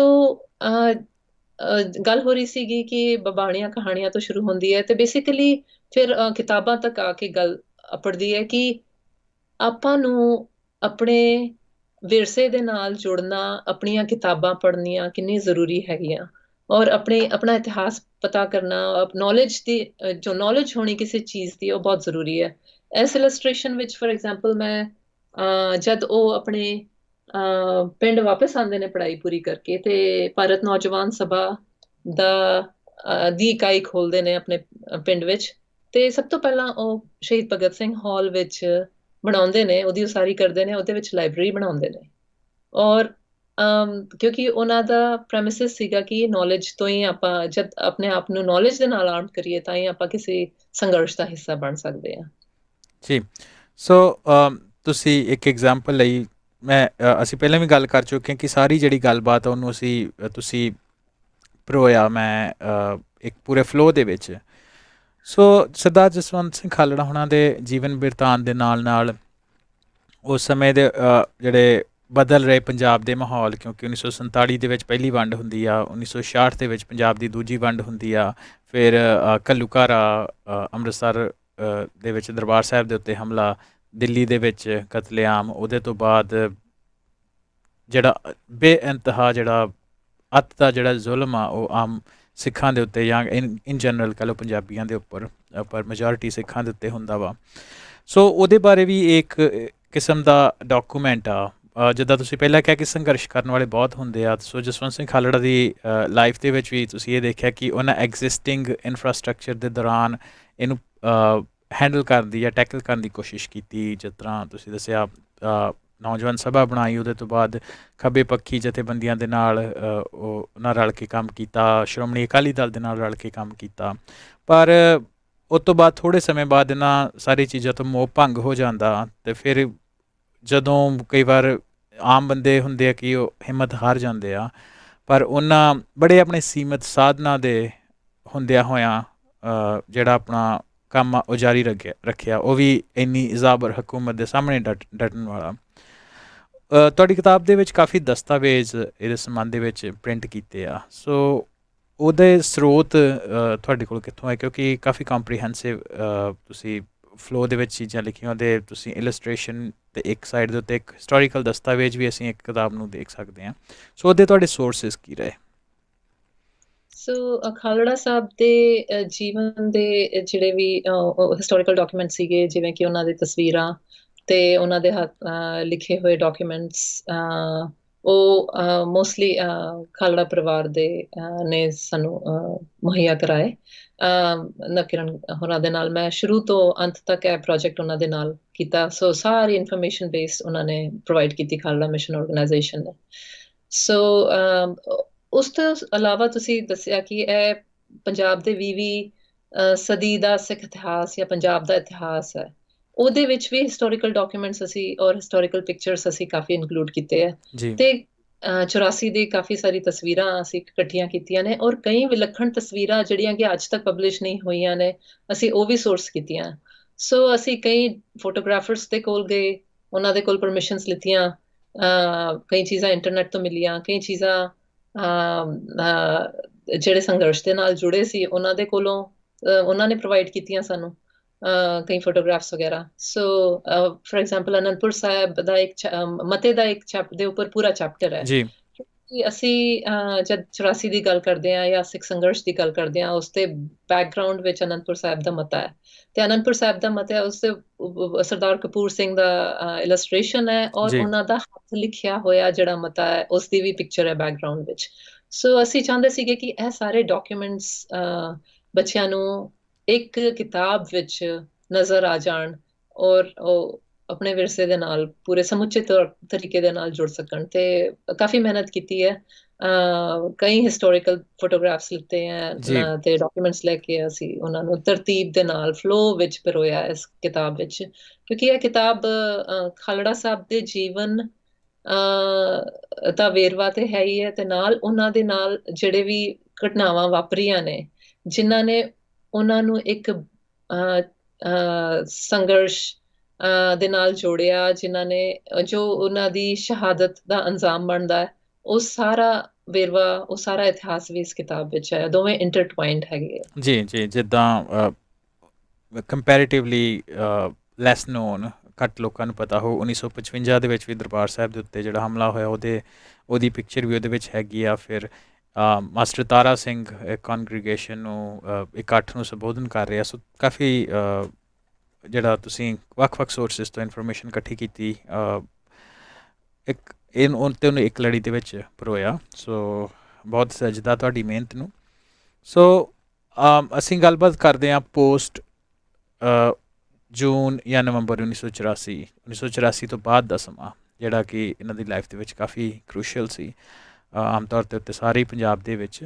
ਪਰ ਉਹਦੇ ਵਿੱਚ ਤੁਸੀਂ ਦੱਸਿਆ ਕਿ 25,000 ਦਾ ਐਸਟੀਮੇਟ ਜਿਹੜਾ ਲਾਸ਼ਾਂ ਦਾ ਸਿੱਧਾ ਜਸਵੰਤ ਸਿੰਘ ਖਾਲੜਾ ਨੇ ਕੀਤਾ, ਜਿਸ ਤੋਂ ਬਾਅਦ ਉਹਨਾਂ ਨੂੰ ਧਮਕੀ ਵੀ ਮਿਲੀ ਕਿ ਜੇ 25,000 ਨੂੰ ਅਸੀਂ ਮਾਰ ਸਕਦੇ ਹਾਂ ਅਤੇ 25,001 ਨੂੰ ਮਾਰਨਾ ਸਾਡੇ ਲਈ ਕੋਈ ਔਖਾ ਕੰਮ ਨਹੀਂ, ਜਿਹੜਾ ਕਿ ਬਾਅਦ ਵਿੱਚ ਹੋਇਆ ਵੀ। ਸੋ ਸ਼ਮਸ਼ਾਨ ਘਾਟ ਦੇ ਰਿਕਾਰਡ ਹਾਕਮਾਂ ਦੇ ਖਿਲਾਫ ਕਾਨਫਰੰਸਾਂ, ਉਹਨਾਂ ਈਵਨ ਕੈਨੇਡਾ ਇੰਗਲੈਂਡ ਆ ਕੇ ਇੱਥੇ ਵੀ ਜਥੇਬੰਦੀਆਂ ਤੱਕ ਪਹੁੰਚੇ, ਜਿਹੜੇ ਲੋਕਲ ਹਿਊਮਨ ਰਾਈਟ ਆਰਗੇਨਾਈਜੇਸ਼ਨ ਸੀ। ਸੋ ਇੱਕ ਬੰਦਾ ਜਿਹੜਾ ਕਿ ਇੱਕ ਸਿਸਟਮ ਦੇ ਵਿੱਚ ਵਿਚਰਿਆ, ਹਰ ਪਾਸਿਓਂ ਪ੍ਰੈਸ਼ਰ ਆ, ਉਹ ਜੇ ਇੰਨਾ ਕੁਛ ਕਰ ਸਕਦਾ, ਅਤੇ ਅਸੀਂ ਡਾਇਸਪੋਰਾ ਦੇ ਵਿੱਚ, ਪੰਜਾਬੀ ਜਾਂ ਸਿੱਖ ਡਾਇਸਪੋਰਾ ਦੇ ਵਿੱਚ ਜਿਹੜੇ ਅਸੀਂ ਬੈਠੇ ਆ, ਕਿਉਂਕਿ ਇਹ ਸਵਾਲ ਮੈਂ ਤੁਹਾਨੂੰ ਇਸ ਲਈ ਵੀ ਪੁੱਛ ਰਿਹਾ ਕਿ ਜਦੋਂ ਇੱਕ ਕੋਈ ਲੇਖਕ ਕਿਸੇ ਦੀ ਜੀਵਨ ਹਿਸਟਰੀ ਲਿਖਦਾ ਅਤੇ ਉਹਦੇ ਜੀਵਨ ਨੂੰ ਬੜੀ ਨੇੜਿਓਂ ਦੇਖਦਾ, ਸੋ ਉਹਨਾਂ ਦੇ ਕੌਂਟੈਕਸਟ ਦੇ ਵਿੱਚ ਜਿਹੜੇ ਡਾਇਸਪੋਰਾ ਦੇ ਵਿੱਚ ਸਿੱਖ ਜਾਂ ਪੰਜਾਬੀ ਹੈਗੇ ਆ, ਉਹ ਹੋਰ ਕੀ ਰੋਲ ਨਿਭਾ ਸਕਦੇ ਆ? ਸਭ ਤੋਂ ਪਹਿਲਾਂ ਤੇ ਆਪਾਂ ਖਾਲੜਾ ਸਾਹਿਬ ਦੇ ਜੀਵਨ ਵੱਲ ਵੇਖਦੇ ਹਾਂ, ਤੇ ਉਹਨਾਂ ਨੂੰ ਕੀ ਡਰਾਈਵ ਕਰਦਾ ਸੀਗਾ ਉਹ ਦੇਖੀਏ। ਉਹਨਾਂ ਨੂੰ ਮੇਰੇ ਖਿਆਲ ਵਿੱਚ ਜੋ ਮੈਂ ਜਾਣਿਆ, ਜਿਸ ਨੇੜਤਾ ਤੋਂ ਮੈਂ ਉਹਨਾਂ ਨੂੰ ਜਾਣਿਆ, ਮੈਨੂੰ ਲੱਗਦਾ ਕਿ ਉਹਨਾਂ ਨੂੰ ਦੋ ਚੀਜ਼ਾਂ ਡਰਾਈਵ ਕਰਦੀਆਂ ਸੀਗੀਆਂ। ਇੱਕ ਤੇ ਸੀਗਾ ਦਰਦ, ਕੰਪੈਸ਼ਨ, ਉਹਨਾਂ ਨੂੰ ਆਪਣੀ ਕੌਮ, ਆਪਣੇ ਲੋਕਾਂ, ਪੰਜਾਬ ਵਾਸਤੇ, ਮਨੁੱਖੀ ਹੱਕਾਂ ਵਾਸਤੇ ਦਰਦ ਸੀਗਾ। ਦੂਜਾ ਸੈਂਸ ਆਫ ਡਿਊਟੀ। ਉਹਨਾਂ ਨੂੰ ਬਚਪਨ ਤੋਂ ਸੈਂਸ ਆਫ ਡਿਊਟੀ ਉਹਨਾਂ ਨੂੰ ਬਚਪਨ ਤੋਂ ਸੀ। ਉਹਨਾਂ ਨੂੰ ਵੱਡੇ ਹੋ ਕੇ ਕਿੱਥੋਂ ਨਹੀਂ ਆ ਗਈ ਕਿ ਪੰਜਾਬੀਆਂ ਦੇ ਨਾਲ ਇੰਨੇ ਤਸ਼ੱਦਦ ਹੋਏ ਤੇ ਉਹਨਾਂ ਦੀ ਸੈਂਸ ਆਫ ਡਿਊਟੀ ਜਾਗ ਪਈ। ਬਚਪਨ ਵਿੱਚ ਜਦ ਉਹ ਭਾਰਤ ਨੌਜਵਾਨ ਸਭਾ ਨਾਲ ਜੁੜਦੇ ਨੇ, ਉਸ ਤੋਂ ਵੀ ਪਹਿਲਾਂ ਜਦ ਆਪਣੇ ਪਿੰਡ ਵਿੱਚ ਰਹਿੰਦੇ ਨੇ ਤੇ ਉਹ ਆਪਣੇ ਬਾਪੂ ਜੀ ਨੂੰ ਚੈਲੰਜ ਕਰਦੇ ਹੈ, ਕਿਉਂਕਿ ਉਹਨਾਂ ਦੇ ਦਾਦਾ ਜੀ ਹਰਨਾਮ ਸਿੰਘ ਜੀ ਆਜ਼ਾਦੀ ਦੇ ਘੁਲਾਟੀਏ ਸੀ। ਜੀ ਤੇ ਉਹਨਾਂ ਦੀ ਜਿਹੜੀ ਪੈਨਸ਼ਨ ਆਉਂਦੀ ਸੀ ਉਹਨਾਂ ਦੇ ਘਰ ਵਿੱਚ, ਜਦ ਉਹਨਾਂ ਨੂੰ ਸਮਝ ਆਈ ਕਿ ਜਿਹੜੀ ਸਰਕਾਰ ਜਿਹੜੀ ਨੀਤੀਆਂ ਦੇ ਖਿਲਾਫ ਲੜ ਕੇ ਇੰਨੀਆਂ ਕੁਰਬਾਨੀਆਂ ਦੇ ਕੇ ਅਸੀਂ ਆਜ਼ਾਦੀ ਹਾਸਲ ਕੀਤੀ ਹੈ, ਉਹ ਸਰਕਾਰ ਜਿਹੜੀ ਹੁਣ ਦੀ ਸਰਕਾਰ ਹੈ ਉਹੀ ਨੀਤੀਆਂ ਤੇ ਚੱਲ ਰਹੀ ਹੈ, ਉਹੀ ਲੁੱਟ ਖਸੁੱਟ, ਉਹੀ ਵਿਤਕਰੇ ਵਾਲੀ ਨੀਤੀਆਂ, ਤੇ ਉਸ ਸਰਕਾਰ ਤੋਂ ਪੈਨਸ਼ਨ ਲੈਣਾ ਵੀ ਨਿਰਾ ਦੰਭ ਹੋਵੇਗਾ। ਉਹਨਾਂ ਨੇ ਆਪਣੇ ਬਾਪੂ ਜੀ ਨੂੰ ਕਿਹਾ ਕਿ ਇਹ ਪੈਨਸ਼ਨ ਸਾਨੂੰ ਨਹੀਂ ਲੈਣੀ ਚਾਹੀਦੀ। ਸੋ ਉਹਨਾਂ ਨੇ ਹੱਕ ਸੱਚ ਦੀ ਆਵਾਜ਼ 13 ਸਾਲ ਦੀ ਉਮਰ 'ਚ ਚੁੱਕੀ, ਜਿਹੜੀ ਡਾਕੂਮੈਂਟਡ ਹੈ। ਉਸ ਤੋਂ ਬਾਅਦ ਉਹ ਆਪਣੇ ਪਿੰਡ ਦੇ ਪੱਲੇਦਾਰਾਂ ਦੇ ਹੱਕ ਵਿੱਚ ਖੜੇ ਹੁੰਦੇ ਹੈ, ਜਿਨ੍ਹਾਂ ਨੂੰ ਸਹੀ ਉਜਰਤ, ਜਿਹੜੇ ਸ਼ਾਹੂਕਾਰ ਆੜਤੀਏ ਸੀਗੇ, ਸਹੀ ਉਜਰਤ ਨਹੀਂ ਦਿੰਦੇ ਸੀਗੇ। ਜੀ ਤੇ ਉਹਨਾਂ ਨੂੰ ਆਪਣੇ ਪਿੰਡ ਵਿੱਚ, ਉਹ 14-15 ਸਾਲਾਂ ਦੀ ਮਸਾ ਉਮਰ ਹੋ ਗਈ ਉਹਨਾਂ ਦੀ, ਤੇ ਆਪਣੇ ਸਕੂਲ ਦੇ ਬੱਚਿਆਂ ਨੂੰ ਲੈ ਕੇ ਉਹ ਰੋਸ ਜ਼ਾਹਿਰ ਕਰਦੇ ਨੇ ਤੇ ਉਹਨਾਂ ਦੇ ਹੱਕ ਵਿੱਚ ਖੜੇ ਹੁੰਦੇ ਨੇ। ਤੇ ਉਹਨਾਂ ਨੂੰ ਆਪਣੇ ਪਿੰਡ ਵਿੱਚ ਉਹ ਸਾਰੇ ਜਿਹੜੇ ਕਿਰਤੀ ਸੀਗੇ, ਉਹਨਾਂ ਨੂੰ ਆਪਣਾ ਸਾਡਾ ਲੀਡਰ ਕਹਿ ਕੇ ਆਖਣ ਲੱਗ ਜਾਂਦੇ ਨੇ।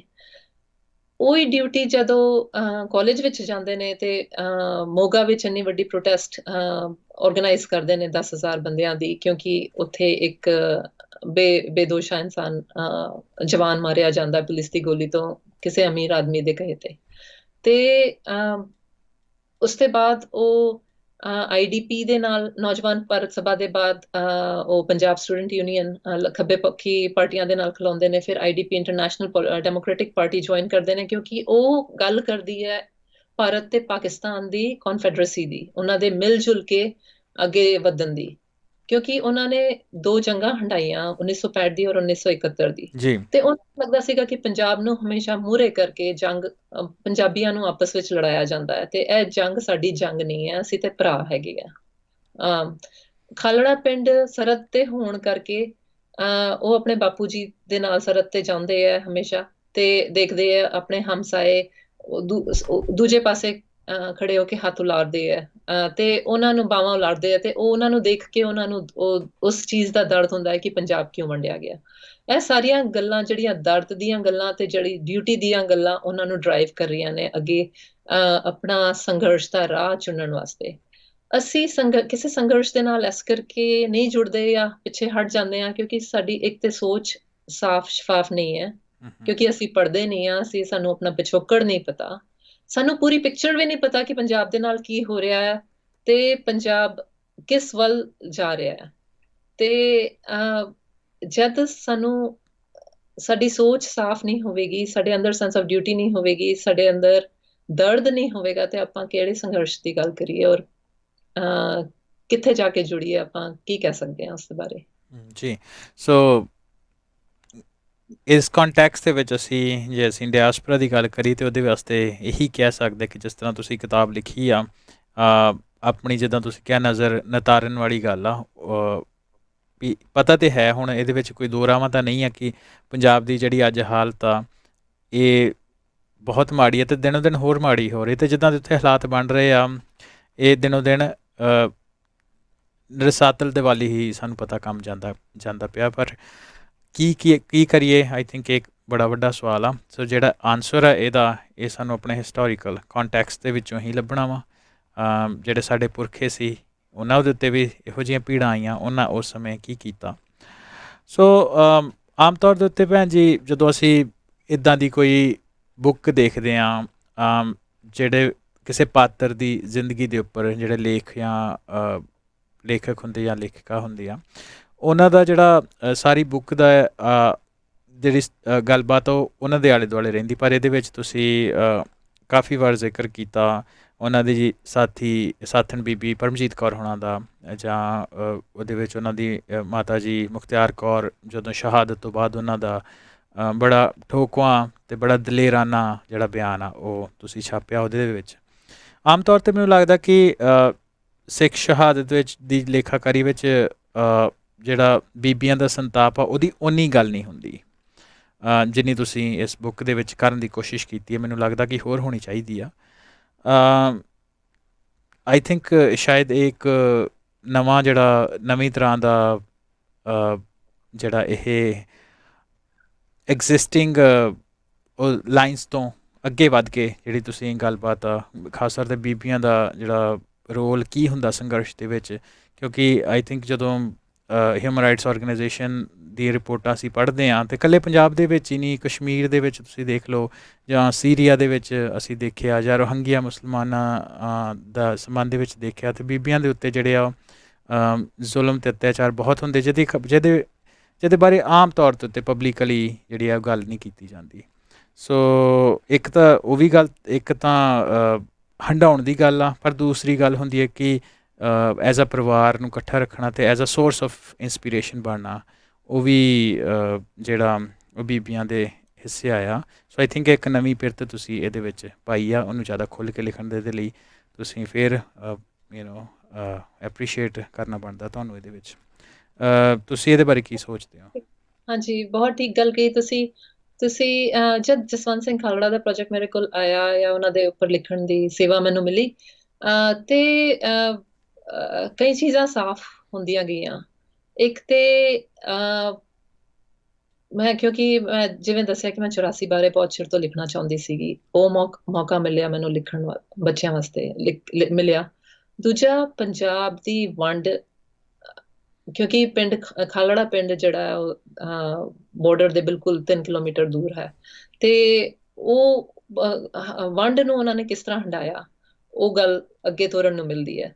ਦੂਜਾ, ਉਹਨਾਂ ਦੇ ਦਾਦਾ ਜੀ ਜਿੱਦਾਂ ਆਜ਼ਾਦੀ ਦੇ ਘੁਲਾਟੀਏ ਸੀਗੇ, ਸੋ ਉਹਦੇ ਵਿੱਚ ਸਿੱਖਾਂ ਦਾ ਆਜ਼ਾਦੀ ਵਿੱਚ, ਭਾਰਤ ਦੀ ਆਜ਼ਾਦੀ ਵਿੱਚ ਸਿੱਖਾਂ ਦਾ ਕੀ ਯੋਗਦਾਨ ਰਿਹਾ, ਉਹ ਗੱਲ ਅੱਗੇ ਤੋਰਨ ਨੂੰ ਮਿਲਦੀ ਹੈ। ਉਹਨਾਂ ਦੇ ਦਾਦਾ ਜੀ ਕਾਮਾਗਾਟਾ ਮਾਰੂਤੇ ਸੀਗੇ, ਤੇ ਉਹ ਕੈਨੇਡਾ ਦੇ ਜਿਹੜੇ ਲਾਜ਼ ਚੇਂਜ ਹੁੰਦੇ, ਇਮੀਗ੍ਰੇਸ਼ਨ ਲਾਜ਼, ਉਸ ਦੀ ਗੱਲ ਕਰਨ ਨੂੰ ਮਿਲਦੀ ਹੈ। ਉਹਨਾਂ ਦੇ ਜਿਹੜੇ ਪੁਰਖੇ ਸੀਗੇ ਸੂਰਾ ਸਿੰਘ, ਜਿਹੜੇ ਕਿ ਬਾਬਾ ਬੰਦਾ ਸਿੰਘ ਬਹਾਦਰ ਦੇ ਨਾਲ ਜੁੜੇ ਹੈ, ਉਸ ਦੇ ਥਰੂ ਬਾਬਾ ਬੰਦਾ ਸਿੰਘ ਬਹਾਦਰ ਨੇ ਜ਼ਿਮੀਦਾਰੀ ਦੀ ਪ੍ਰਥਾ ਕਿਵੇਂ ਖਤਮ ਕੀਤੀ, ਕਿਵੇਂ ਪੰਜਾਬੀ ਕਿਸਾਨਾਂ ਦਾ ਜ਼ਮੀਨ ਵਾਹਕਾਂ ਨੂੰ ਜ਼ਮੀਨ ਦੇ ਹੱਕ ਮਾਲਕੀ ਪਹਿਲੀ ਵਾਰ ਉਸ ਸਮੇਂ ਦੇ ਵਿੱਚ, ਜਿਵੇਂ ਪਹਿਲੇ ਖਾਲਸਾ ਰਾਜ ਦੇ ਵਿੱਚ 1710 ਵਿੱਚ, ਉਹਦੀ ਗੱਲ ਕਰਨ ਨੂੰ ਮਿਲਦੀ ਹੈ। ਇੱਥੇ ਬੀਬੀ ਖਾਲੜਾ ਦੇ ਥਰੂ, ਜਸਵੰਤ ਸਿੰਘ ਖਾਲੜਾ ਦੇ ਸੁਪਤਨੀ ਬੀਬੀ ਖਾਲੜਾ, ਜਿਨ੍ਹਾਂ ਨੇ ਜਸਵੰਤ ਸਿੰਘ ਖਾਲੜਾ ਦੇ ਬਾਅਦ ਉਹ ਸੰਘਰਸ਼ ਅੱਗੇ ਜਾਰੀ ਰੱਖਿਆ, ਉਹਨੂੰ ਅੱਗੇ ਵਧਾਇਆ, ਉਹਨਾਂ ਦੇ ਥਰੂ ਬੀਬੀਆਂ ਦੀ ਗੱਲ ਕਰਨ ਨੂੰ ਵੀ ਅੱਗੇ ਮਿਲਦੀ ਹੈ। ਤੇ ਆਈ ਥਿੰਕ ਉਹ ਬਹੁਤ ਸਾਰੀ ਓਪਰਚੁਨਿਟੀਜ਼ ਮਿਲੀਆਂ ਮੈਨੂੰ ਕਿ ਸੰਘਰਸ਼ ਵਿੱਚ ਬੀਬੀਆਂ ਦਾ ਇੱਕ ਪੂਰਾ ਚੈਪਟਰ ਹੈ, ਜਿਹਦੇ ਵਿੱਚ ਬੀਬੀਆਂ ਦੇ ਉੱਪਰ ਤਸੀਹੇ ਜਿਹੜੇ ਹੋਏ, ਜਿਹੜੇ ਖੜਕੂਆਂ ਦੀ ਮਾਤਾਵਾਂ ਨੂੰ, ਭੈਣਾਂ ਨੂੰ ਚੁੱਕਿਆ ਗਿਆ, ਉਹਨਾਂ ਦੀ ਪਿਕਚਰਸ ਵੀ ਪਬਲਿਸ਼ ਕੀਤੀਆਂ ਉਹਦੇ ਵਿੱਚ। ਜੀ, ਉਹਨਾਂ ਦੀ ਇਨਸਾਫ ਜਥੇਬੰਦੀ ਤੋਂ ਲੈ ਕੇ ਉਹਨਾਂ ਦਾ ਡੇਟਾਬੇਸ ਲੈ ਕੇ ਅਸੀਂ ਪਿਕਚਰਸ ਪਾਈਆਂ ਨੇ। ਸੋ ਇਹ ਸਾਰੀਆਂ ਗੱਲਾਂ ਮੈਨੂੰ ਕਰਨ ਨੂੰ ਮਿਲੀਆਂ, ਕਿਉਂਕਿ ਇੱਕ ਔਰਤ ਹੋਣ ਦੇ ਵਜੋਂ ਇਹ ਸਾਰੀ ਮੈਂ ਉਸ ਐਂਗਲ ਤੋਂ ਵੀ ਦੇਖ ਸਕਦੀ ਸੀ, ਔਰ ਉਸ ਐਂਗਲ ਨੂੰ ਵੀ ਅੱਗੇ ਤੋਰ ਸਕਦੀ ਸੀ। ਸੋ ਕਾਫੀ ਚੀਜ਼ਾਂ ਆਪਾਂ ਇਨਕੋਰਪੋਰੇਟ ਕੀਤੀਆਂ ਨੇ, ਕਿਉਂਕਿ ਤੁਸੀਂ ਬਿਲਕੁਲ ਠੀਕ ਕਿਹਾ ਕਿ ਅਸੀਂ ਸਾਡਾ ਸਾਰਾ ਇਤਿਹਾਸ ਅਸੀਂ ਇੰਨਾ ਮਰਦ ਪ੍ਰਧਾਨ ਕੀਤਾ ਹੋਇਆ ਕਿ ਸਾਡੀ ਕੁੜੀਆਂ ਨੂੰ, ਸਾਡੀ ਬੀਬੀਆਂ, ਬੱਚੀਆਂ ਨੂੰ ਕਿਤਾਬਾਂ ਵਿੱਚ ਆਪਣੇ ਨਾਲ ਆਈਡੈਂਟੀਫਾਈ ਕਰਨ ਵਾਸਤੇ ਕੁਝ ਨਹੀਂ ਹੁੰਦਾ। ਤੇ ਅਸੀਂ ਬਹੁਤ ਗਲਤ ਮੈਸੇਜ ਦਿੰਦੇ ਆ ਉਹਨਾਂ ਨੂੰ, ਕਿ ਅਸੀਂ ਓਨਰਸ਼ਿਪ ਨਹੀਂ ਦਿੰਦੇ ਆ ਉਹਨਾਂ ਨੂੰ ਕਿ ਹਾਂ ਪੰਜਾਬ ਤੁਹਾਡਾ ਆ, ਸੰਘਰਸ਼ ਤੁਹਾਡਾ ਸੀਗਾ, ਅੱਗੇ ਤੁਸੀਂ ਪੰਜਾਬ ਵਾਸਤੇ ਕੁਝ ਕਰਨਾ ਹੈ, ਕਿਉਂਕਿ ਉਹ ਆਈਡੈਂਟੀਫਾਈ ਨਹੀਂ ਕਰ ਸਕਦੀਆਂ, ਉਹ ਆਪਣੇ ਆਪ ਨੂੰ ਦੇਖਦੀਆਂ ਹੀ ਨਹੀਂ ਨਾ ਕਿਸੇ ਚਿੱਤਰ ਵਿੱਚ, ਕਿਸੇ ਹੀਰੋਜ਼ ਵਿੱਚ ਵਜੋਂ, ਕਿਸੇ ਰੋਲ ਮਾਡਲਸ ਵਜੋਂ ਆਪਣੇ ਆਪ ਨੂੰ ਦੇਖਦੀਆਂ ਨਹੀਂ ਨੇ, ਤੇ ਫਿਰ ਉਹ ਜੁੜਨਗੀਆਂ ਕਿਸ ਤਰ੍ਹਾਂ। ਸੋ ਇਹ ਮੈਨੂੰ ਓਪਰਚੁਨਿਟੀ, ਮੌਕਾ ਮਿਲਿਆ ਤੇ ਮੈਂ ਉਹਨੂੰ ਵਰਤਿਆ। ਜੀ ਨਹੀਂ, ਬਿਲਕੁਲ ਠੀਕ ਆ ਜੀ। ਤੇ ਕਿਤਾਬ ਦੇ ਵਿੱਚ ਭੈਣ ਜੀ ਤੁਸੀਂ 2 ਵਾਰ ਜ਼ਿਕਰ ਕੀਤਾ ਸਰਦਾਰ ਜਸਵੰਤ ਸਿੰਘ ਖਾਲੜਾ ਦੇ ਕੰਟੈਕਸਟ ਤੋਂ, ਕਿ ਜਿਹਦੇ ਵਿੱਚ ਪੁਲਿਸ ਦੀਆਂ ਜ਼ਿਆਦਤੀਆਂ ਦੀ ਉਹ ਵਿਰੋਧਤਾ ਕਰਦੇ ਸੀ, ਨਾਲ ਦੀ ਨਾਲ ਉਹ ਖਾੜਕੂਆਂ ਦੇ ਰੁੱਖ ਤੋਂ ਵੀ ਕਈ ਜਗ੍ਹਾ ਦੇ ਉੱਤੇ ਔਖੇ ਹੁੰਦੇ ਸੀ। ਆਮ ਤੌਰ ਦੇ ਉੱਤੇ ਅਸੀਂ ਡਿਜੀਟਲ ਏਜ ਦੇ ਵਿੱਚ ਰਹਿੰਦੇ। ਤੁਸੀਂ ਵਿਕੀਪੀਡੀਆ ਦੀ ਇੱਕ ਗੱਲ ਕੀਤੀ, ਇੱਕ ਪ੍ਰੋਪਰ ਕੋਰਾ ਵਿਕੀਪੀਡੀਆ ਜਿਹਨੇ ਸੋਸ਼ਲ ਮੀਡੀਆ ਪਲੇਟਫਾਰਮ ਆ, ਉਹਦੇ ਵਿੱਚ ਇੱਕ ਡੈਡੀਕੇਟਿਡ ਟੀਮਸ ਆ ਜਿਹੜੀਆਂ ਇੰਟੈਂਸ਼ਨਲੀ ਪ੍ਰੋਪੇਗੈਂਡਾ ਫੈਲਾਉਂਦੀਆਂ। ਸੋ ਆਫ ਕੋਰਸ ਉਹ ਇੱਕ ਤਰੀਕਾ ਜੋ ਅਸੀਂ ਇਨਫੋਰਮੇਸ਼ਨ ਲੈਂਦੇ ਹਾਂ ਉੱਥੋਂ ਸਾਨੂੰ ਪਤਾ ਕਿ ਉਹ ਪ੍ਰੋਪੇਗੈਂਡੇ ਵਾਲੀ ਇਨਫੋਰਮੇਸ਼ਨ। ਪਰ ਜਦੋਂ ਤੁਸੀਂ ਅਸੀਂ ਇਸ ਬੁੱਕ ਨੂੰ ਲਿਖਿਆ ਅਤੇ ਉਹਦੇ ਵਿੱਚ ਇਹ ਚੀਜ਼ ਦਾ ਤੁਸੀਂ ਵਰਣਨ ਕਰਦੇ ਹੋ, ਅਤੇ ਇਹ ਇਸ ਤਰ੍ਹਾਂ ਨਹੀਂ ਲੱਗਦਾ ਕਿ ਇਹ ਇੱਕ ਇੰਡੀਅਨ ਪ੍ਰੋਪੇਗੈਂਡਾ ਜਾਂ ਸਟੇਟ ਪ੍ਰੋਪੇਗੈਂਡਾ ਨੂੰ ਇੱਕ ਤਰ੍ਹਾਂ ਦੀ ਹਵਾ ਦਿੰਦਾ ਹੈ? ਸੋ ਇਹ ਵਰਣਨ ਕਰਨਾ ਤੁਸੀਂ ਇਹਦੇ ਪਿੱਛੇ ਕੀ ਕਾਰਨ ਸੀ? ਸੋ ਮੈਂ ਜਸਵੰਤ ਸਿੰਘ ਖਾਲੜਾ ਸਾਹਿਬ ਦਾ ਸੱਚ ਬਖਾਨ ਕੀਤਾ। ਉਹਨਾਂ ਨੇ ਬੇਦੋਸ਼ੇ ਹਿੰਦੂਆਂ ਦੇ ਹੋਏ ਕਤਲ ਦੇ ਵਿਰੋਧ ਵਿੱਚ 5 ਦਿਨ ਦੀ ਭੁੱਖ ਹੜਤਾਲ ਕੀਤੀ ਸੀ, ਜਿਹੜੇ ਕਿ ਅਖੌਤੀ ਖੜਕੂਆਂ ਨੇ ਕੀਤੀ ਸੀ। ਸੋ ਪਰ ਮੈਂ ਇਹ ਵੀ ਲਿਖਿਆ ਕਿ ਅਖੌਤੀ ਖੜਕੂਆਂ ਦੇ ਨੇ ਕੀਤੀ ਸੀ, ਕਿਉਂਕਿ ਇਹ ਉਹਨਾਂ ਦੇ ਜੀਵਨ ਦਾ ਸੱਚ ਹੈ। ਪਰ ਤੁਸੀਂ ਅੱਗੇ ਪਿੱਛੇ ਪੜੋਗੇ ਤੇ ਮੈਂ ਇਹ ਵੀ ਲਿਖਿਆ ਹੈ ਕਿ ਕਿਸ ਤਰ੍ਹਾਂ ਸਿੱਖ ਸੰਘਰਸ਼ ਵਿੱਚ ਸਰਕਾਰ ਦੀ ਘੁਸਪੈਠ ਹੋਈ, ਕਿਸ ਤਰ੍ਹਾਂ ਪਤਾ ਨਹੀਂ ਚੱਲਦਾ ਸੀਗਾ ਕਿ ਖਾੜਕੂ ਕਿਹੜੇ ਨੇ ਤੇ ਕੌਣ ਕਿਸ ਦੇ ਵੱਲ ਹੈ, ਕੌਣ ਕਿੱਥੇ ਕਿਹੜੀ ਜਥੇਬੰਦੀ ਦੇ ਨਾਲ ਹੈ, ਔਰ ਆਪਸ ਵਿੱਚ ਉਹਨਾਂ ਦੀ ਇੰਨੀ ਵਿਰੋਧਤਾ ਹੋਈ, ਆਪਸ ਵਿੱਚ ਉਹਨਾਂ ਨੂੰ ਖੈਬੜਨ ਲਾਇਆ ਗਿਆ। ਉਹ ਸਾਰਾ ਕੁਝ ਘੁਸਪੈਠ ਕਰਕੇ ਹੋਇਆ ਤੇ ਬਾਅਦ ਵਿੱਚ ਜਿਹੜੇ ਹੋਏ ਖੁਲਾਸਿਆਂ ਤੋਂ ਪਤਾ ਚੱਲਦਾ ਸੀਗਾ ਕਿ ਕਈ ਕਤਲ ਸਰਕਾਰ ਆਪ ਹੀ ਕਰਾਉਂਦੀ ਸੀ। ਉਹਦਾ ਜ਼ਿਕਰ ਵੀ ਮੈਂ ਕੀਤਾ ਹੈ। ਤੇ ਜੇ ਆਪਾਂ ਪੂਰਾ ਸੱਚ ਨਾ ਦਸੀਏ ਅਤੇ ਆਪਾਂ ਆਪਣੇ ਆਪ ਦੇ ਨਾਲ ਇਨਸਾਫ ਨਹੀਂ ਕਰਦੇ ਆ, ਸੋ ਕੋਈ ਵੀ ਚੀਜ਼ ਬਲੈਕ ਐਂਡ ਵਾਈਟ ਨਹੀਂ ਹੁੰਦੀ। ਉਹਦੇ ਵਿੱਚ ਕਈ ਤਾਣੇ ਬਾਣੇ ਹੁੰਦੇ ਨੇ, ਕਈ ਚੀਜ਼ਾਂ ਗੁੰਝਲੀਆਂ ਹੁੰਦੀਆਂ ਨੇ। ਤੇ ਮੈਂ ਸੱਚ ਜਿਹੜਾ ਕਿ ਜਸਵੰਤ ਸਿੰਘ ਖਾਲੜਾ ਵੇਖਦੇ ਸੀ ਉਸਨੂੰ ਬਿਆਨ ਕੀਤਾ ਹੈ, ਤੇ ਤਾਂ ਜੋ ਬੱਚੇ ਸਾਰਾ ਦਾ ਸਾਰਾ ਕੰਟੈਕਸਟ ਆਪੇ ਪੜ੍ਹ ਕੇ ਸਮਝ ਸਕਣ ਕਿ ਸੰਘਰਸ਼ ਦੇ ਨਾਲ ਹੋਇਆ ਕੀ, ਉਹ ਪਤਨ ਵੱਲ ਕਿਸ ਤਰ੍ਹਾਂ ਗਿਆ। ਔਰ ਮੈਂ ਐਕਚੁਅਲੀ ਕੰਟੈਕਸਟ ਪੜ੍ਹ ਕੇ ਸੁਣਾਉਣਾ ਚਾਹੁੰਦੀ ਹਾਂ ਜੀ। ਤੇ ਇੱਥੇ ਜਦ ਮੈਂ ਜ਼ਿਕਰ ਕੀਤਾ ਕਿ ਜਸਵੰਤ ਦੋਵੇਂ ਪਾਸੀ ਹੋਣ ਵਾਲੀ ਅਜਾਈ ਹਿੰਸਾ ਤੋਂ ਦੁਖੀ ਹੋ ਗਿਆ। ਜਿੱਥੇ ਸਰਕਾਰੀ ਤਸ਼ੱਦਦ ਦੀ ਨਿੰਦਿਆ ਕਰਦਾ, ਉੱਥੇ ਹੀ ਬੇਗੁਨਾਹ ਨੂੰ ਨਿਸ਼ਾਨਾ ਬਣਾਏ ਜਾਣ ਲਈ ਅਖੌਤੀ ਖੜਕੂਆਂ ਦੀ ਵੀ ਸਰੇਆਮ ਆਲੋਚਨਾ ਕਰਦਾ। ਤੇ ਮੈਂ ਇਸ ਤੋਂ ਪਹਿਲਾਂ ਇਹ ਵੀ ਜ਼ਿਕਰ ਕੀਤਾ ਹੈ ਕਿ ਖੜਕੂ ਸਰਕਾਰੀ ਹਿੰਸਾ ਦਾ ਢੁਕਵਾਂ ਜਵਾਬ ਜ਼ਾਲਮ ਪੁਲਿਸ ਅਧਿਕਾਰੀਆਂ ਤੇ ਫਿਰਕਾ ਪ੍ਰਸਤਾਂ ਨੂੰ ਨਿਸ਼ਾਨਾ ਬਣਾ ਕੇ ਦਿੰਦੇ। ਦੋਵੇਂ ਪਾਸੇ ਇੱਕ ਦੂਜੇ ਤੇ ਭਰਵੇਂ ਹਮਲੇ ਕਰਦੇ, ਜਿਸ ਨਾਲ ਬਹੁਤ ਮਨੁੱਖੀ ਜਾਨਾਂ ਗਈਆਂ। ਖੜਕੂ ਲਹਿਰ ਦੀ ਆੜ ਹੇਠ ਜੁਰਮੀ ਬਿਰਤੀ ਵਾਲੇ ਲੋਕ ਵਪਾਰੀਆਂ ਤੇ ਜ਼ਿਮੀਂਦਾਰਾਂ ਤੋਂ ਫਿਰੌਤੀ ਮੰਗਣ ਲੱਗੇ। ਲੋਕ ਵੀ ਇੱਕ ਦੂਜੇ ਨਾਲ ਆਪਣੀਆਂ ਨਿੱਜੀ ਦੁਸ਼ਮਣੀਆਂ ਖੜਕੂਆਂ ਦੇ ਨਾਂ ਹੇਠ ਕੱਢਣ ਲੱਗੇ। ਸਰਕਾਰ ਨੇ ਖਾਸ ਸਿਖਲਾਈ ਦੇ ਕੇ ਬਲੈਕ ਕੈਟਸ ਨਾਂ ਦੇ ਕਮਾਂਡੋ ਪੰਜਾਬ ਵਿੱਚ ਛੱਡ ਦਿੱਤੇ, ਜਿਨ੍ਹਾਂ ਦਾ ਕੰਮ ਖੜਕੂ ਲਹਿਰ ਵਿੱਚ ਘੁਸਪੈਠ ਕਰਨਾ ਤੇ ਇਸ ਨੂੰ ਬਦਨਾਮ ਕਰਨਾ ਸੀ। ਸੋ ਮੈਂ ਸਮੁੱਚੇ ਤੌਰ ਤੇ ਪੰਜਾਬ ਵਿੱਚ ਜੋ ਹੋਇਆ ਤੇ ਜੋ ਜਸਵੰਤ ਸਿੰਘ ਖਾਲੜਾ ਨੇ ਦੀ ਹਕੀਕਤ ਸੀ, ਜੋ ਉਹਨਾਂ ਨੇ ਦੇਖਿਆ, ਉਸ ਨੂੰ ਬਿਆਨ ਕੀਤਾ ਹੈ। ਜੀ। ਸੋ ਭੈਣ ਜੀ, ਇੱਕ ਇਹਦੇ ਨਾਲ ਰਲਦਾ ਸਵਾਲ ਇਹ ਹੈ ਕਿ ਆਮ ਤੌਰ 'ਤੇ ਅਸੀਂ ਦੇਖਦੇ ਹਾਂ ਕਿ ਵੀ ਆਰ ਗੁੱਡ, ਅਸੀਂ ਸੇਫ ਹਾਂ, ਘਰ ਦੇ ਵਿੱਚ ਬੈਠੇ ਹਾਂ। ਸਰਦਾਰ ਜਸਵੰਤ ਸਿੰਘ ਖਾਲੜਾ ਨੇ ਆਪਣੀ ਜ਼ਿੰਦਗੀ ਨੂੰ ਸੌਖੀ ਕਰਨ ਦੀ ਜਗ੍ਹਾ, ਸਾਨੂੰ ਪਤਾ ਕਿ ਉਹਨਾਂ ਕੋਲ ਸਰਕਾਰੀ ਨੌਕਰੀ ਪੰਚਾਇਤ ਸੈਕਟਰੀ ਦੀ ਹੈਗੀ ਸੀ। ਉਸ ਤੋਂ ਬਾਅਦ ਉਹ ਇੰਗਲੈਂਡ ਆ ਗਏ, ਉੱਥੇ ਉਹਨਾਂ ਕੋਲ ਆਪਸ਼ਨ ਸੀ ਅਸਾਈਲਮ ਦੀ, ਕਾਫੀ ਜਣਾ ਜ਼ੋਰ ਵੀ ਪਾਇਆ। ਅਤੇ ਜਿਹੜਾ ਉਹਨਾਂ ਦਾ ਅਖੀਰਲਾ ਟੂਰ ਸੀ ਕੈਨੇਡਾ ਦਾ, ਉਹਦੇ ਦੌਰਾਨ ਵੀ ਉਹਨਾਂ 'ਤੇ ਕਾਫੀ ਜ਼ੋਰ ਪਾਇਆ ਗਿਆ ਕਿ ਤੁਸੀਂ ਕੈਨੇਡਾ ਦੀ ਪੋਲੀਟੀਕਲ ਅਸਾਈਲਮ ਫਾਈਲ ਕਰ ਲਓ। ਪਰ ਇੰਗਲੈਂਡ ਤੋਂ ਵੀ ਵਾਪਸ ਚਲੇ ਗਏ ਬਿਨਾਂ ਘਰੇ ਦੱਸੇ, ਤੁਸੀਂ ਕਿਤਾਬ ਦੇ ਵਿੱਚ ਜ਼ਿਕਰ ਕੀਤਾ।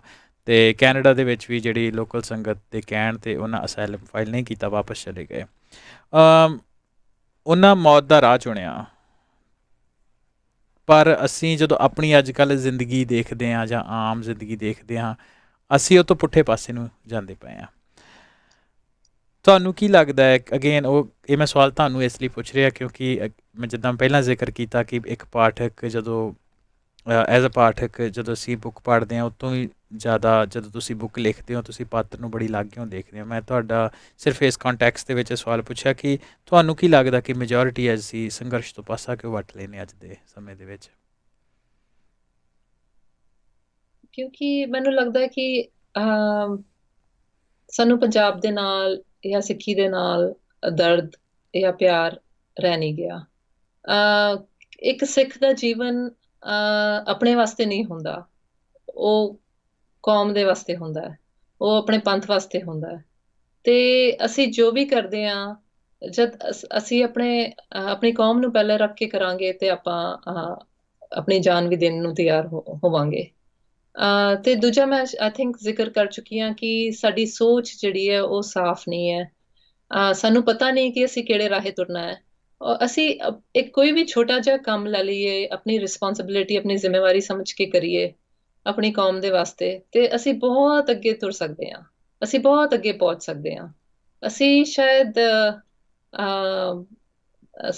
ਸਮਝਣ ਦੀ ਕੋਸ਼ਿਸ਼ ਨਹੀਂ ਕਰਦੇ, ਜਾਂ ਅਸੀਂ ਪੜ੍ਹਦੇ ਲਿਖਦੇ ਨਹੀਂ, ਅਸੀਂ